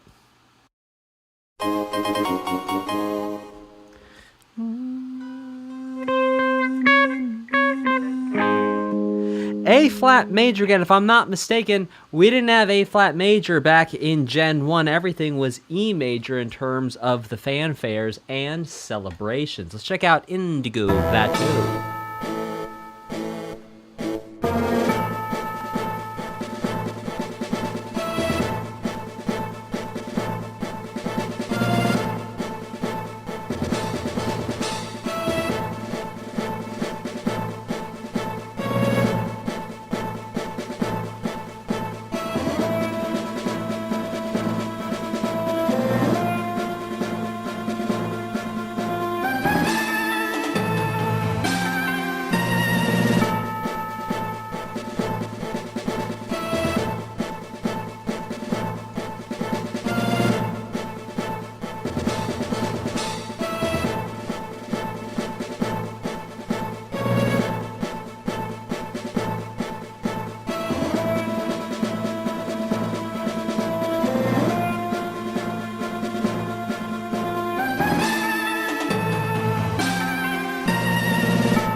Now, we're hearing Indigo Plateau is, again, a very slowed down version. We're hearing augmentation with the motif from our very opening.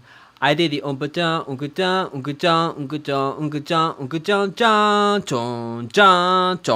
We're hearing right here a very slowed down version of it and taking just fragments of it and then augmenting them, slowing them down. Let's check out Battle Champion.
Oh, man, easily far and away for me, my favorite piece of this soundtrack so far. Easily. I love the arrangement. I love the arrangement. The amount of detail and love and care that went into crafting this piece of music to sound this way in your headphones right now. Absolutely gorgeous. Really fantastic. I mean, just the nuances of what was happening in which ear, when, and all the different parts and the sections. I mean, really, wow. And if you've been hanging out with us here, following our poll, FireRed or Leaf Green, we have 63% of our audience voting for FireRed and only 36% voting for Leaf Green. Wow.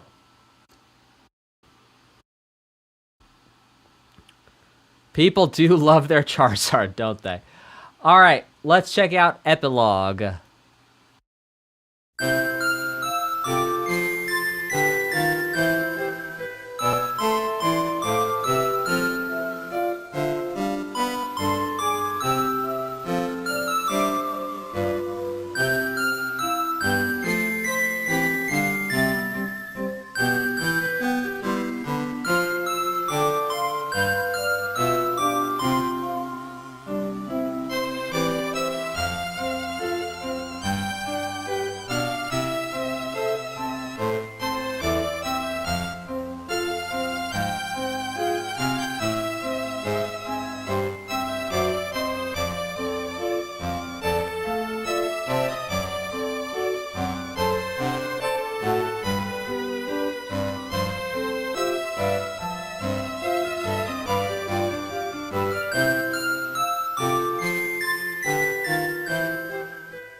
Ah, absolutely gorgeous. Now, did we hear this for Pallet Town? Was this the same music as Pallet Town, or is this the same music as the Pokemon Center? I'm starting to lose it.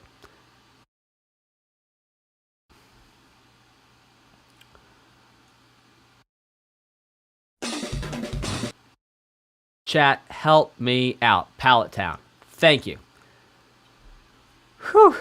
Only half losing it. Let's check out Hall of Fame. Here we go.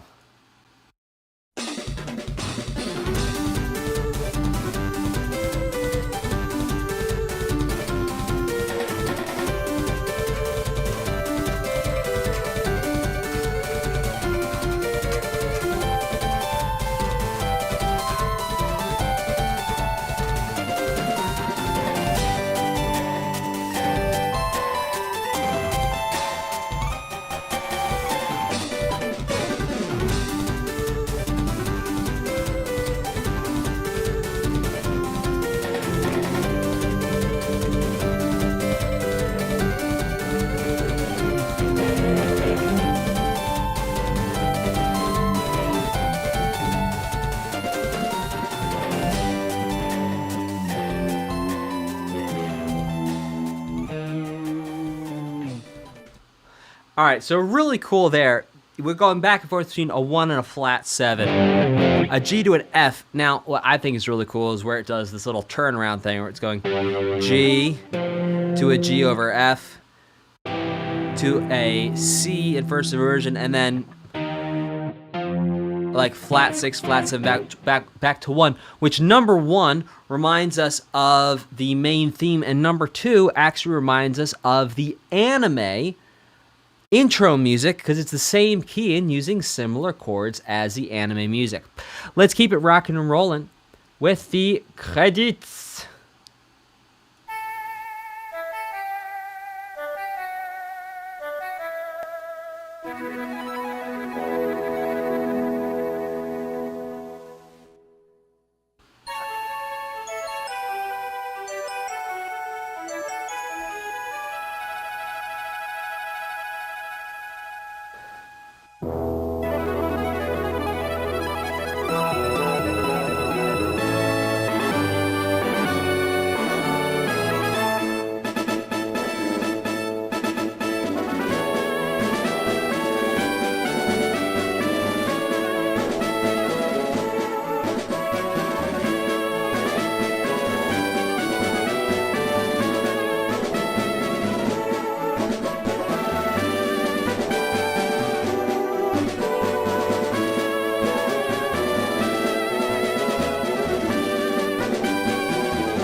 That's so cute.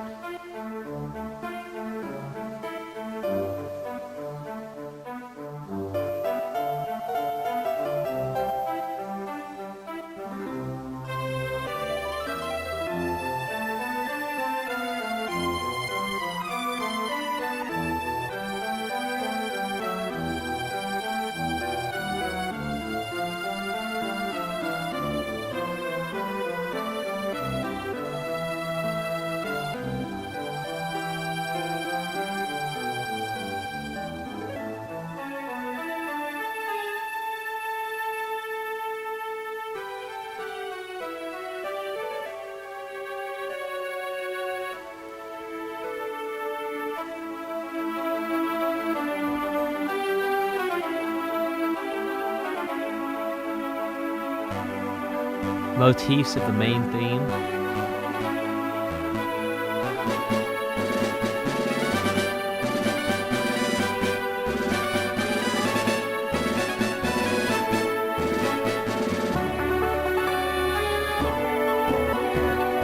Oh, I love that. Come on again. Oh, I love that harp.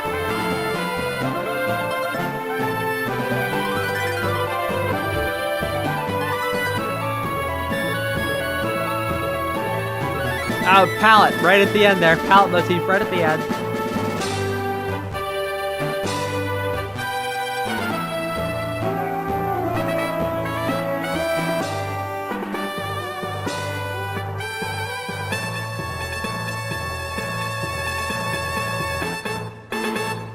Ah!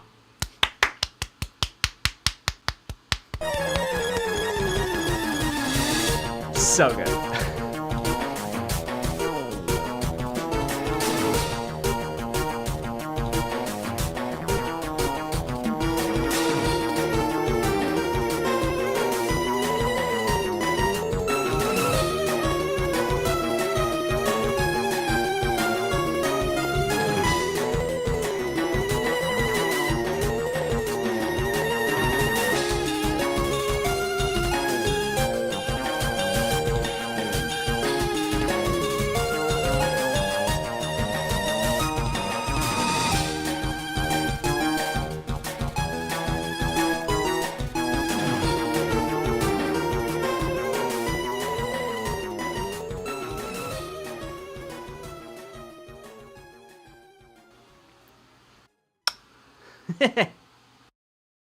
Absolutely delightful.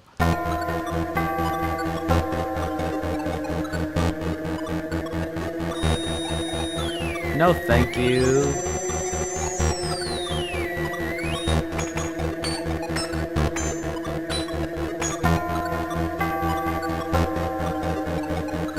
We're going to the next one.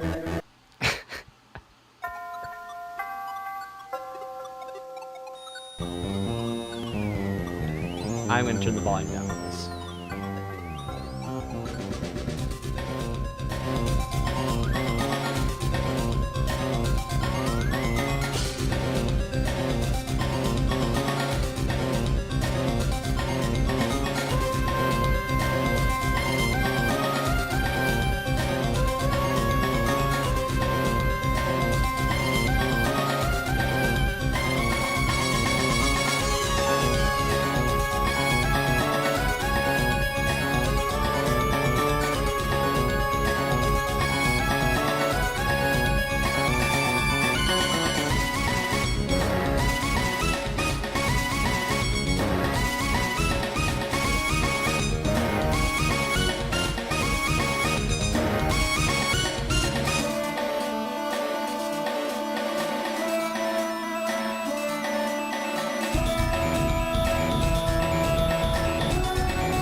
So that was super cool. I love, love, love that.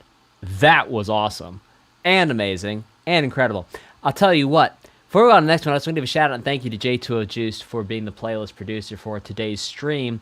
I want to rock on to Memory P, Pokemon FireRed and Leaf Green. I have no idea what's going to happen here. Let's check it out.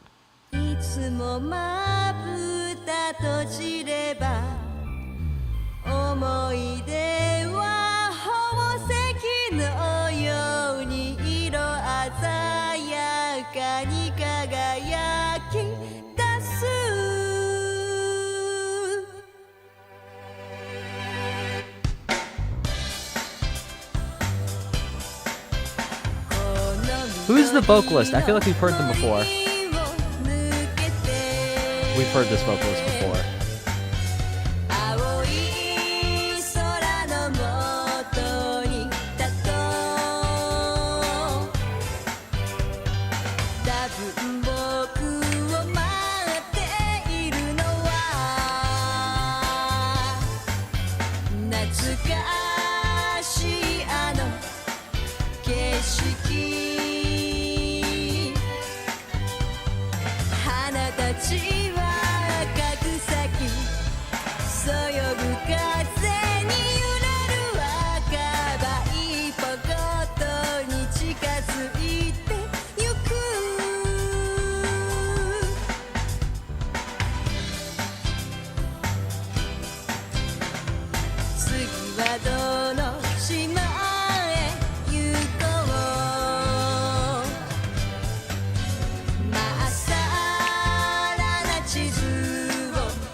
Oh, that was just incredible. I also love hearing the live instruments, the live singer.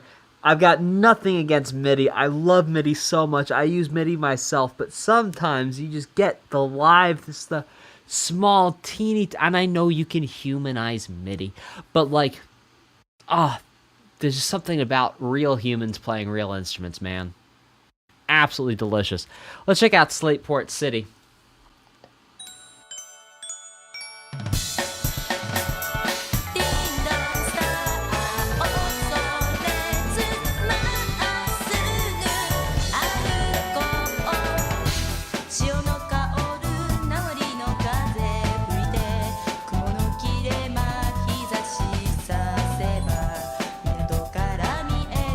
The bass was definitely not from a dog. No, Omi. It actually was not perfectly quantized.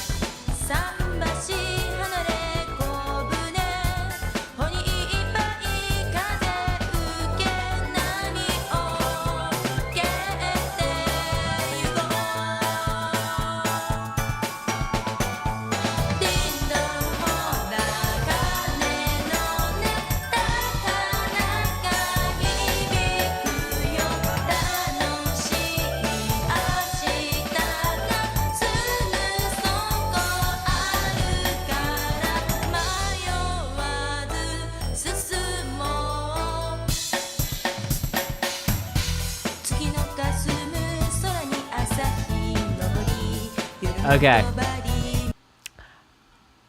Thank you very much for this one. I'm going to check out the next one.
Okay, we've now heard the A section and the B section. Thank you very much for sharing this with me. We're going to check out Team Rocket Hideout.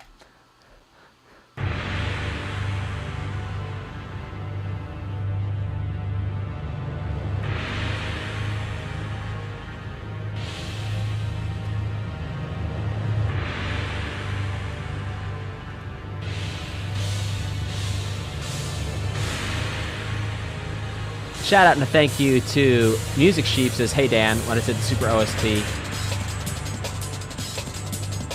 Great, SLATEPORT City, Trickmaster, Team Rocket Hideout. You got it, homie. Thanks, Music Sheep. We made it happen. Rubberman Tutu says, "Go Ichinose, Junichi Masuda, and Morikazu Aoki are responsible for the rearrangements of the remakes. I'm more nostalgic for the original Game Boy tunes. They're so good." Beats Tower bonus tracks. You got it, Rubberman. Matthew Banks says, "Warland 4 reaction, please." You got it, Matthew. Rubberman says, "I'm boosting Banjo Kazooie's again. Shitporn remind me of Rusty Bucket Bay." Nick McRabe says, "Nice Game Boy Advance soundtrack puts towards another Game Boy classic, Mario and Luigi Superstar Saga." You got it, Nick. Team Rocket. Supersonic Fan 325 says you should definitely check out Drill Dozer if you like Pokemon games.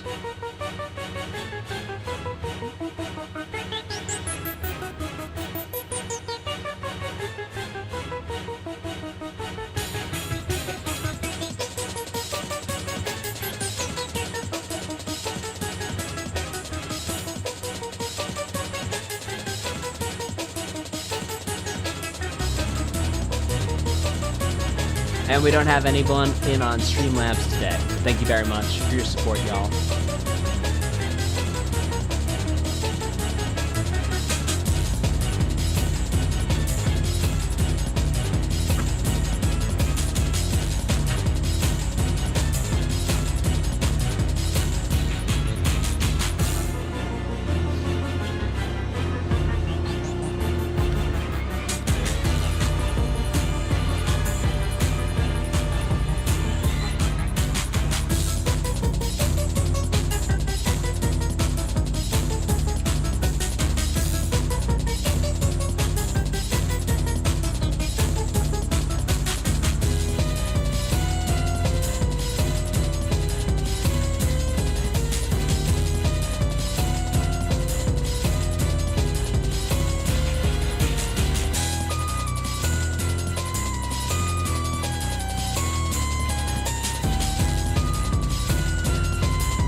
Okay, so I have a question about Team Rocket versus Viridian Forest here real quick.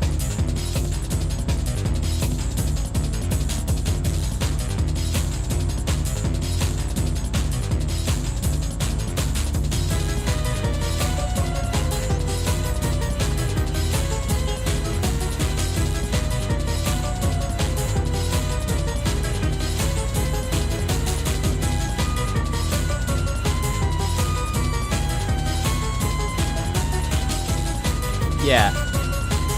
So here, if we check out Team Rocket Hideout, check this out, guys.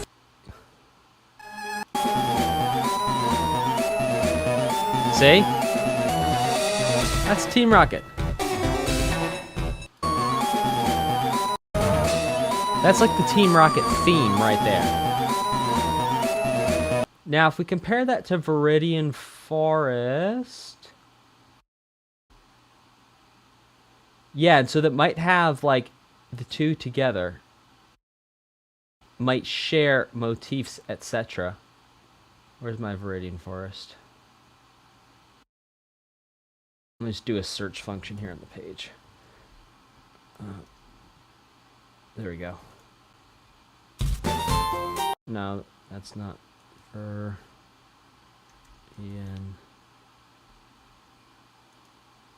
There we go. Viridian Forest.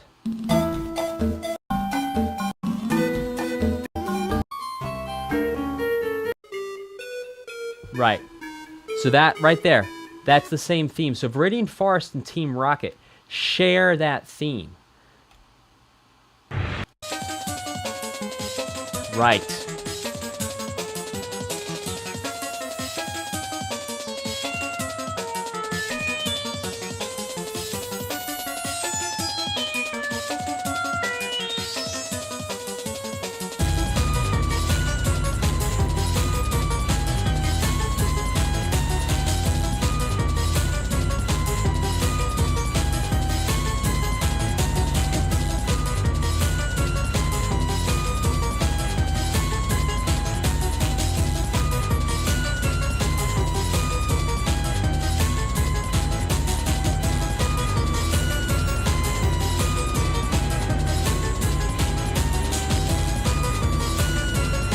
Oh, that little wise thing?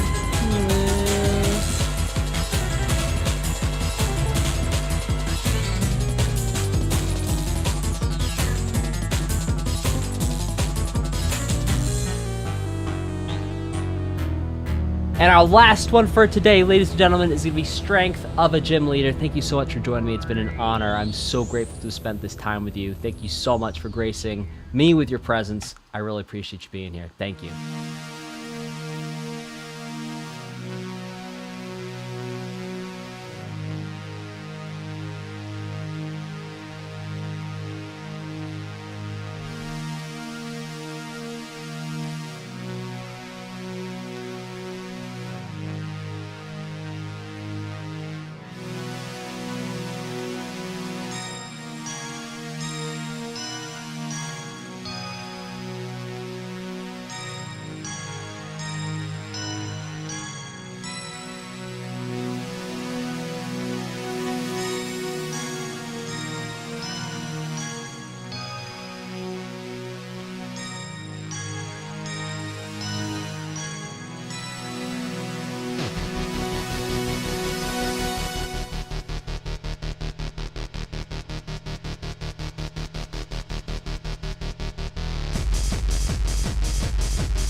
Oh, cool.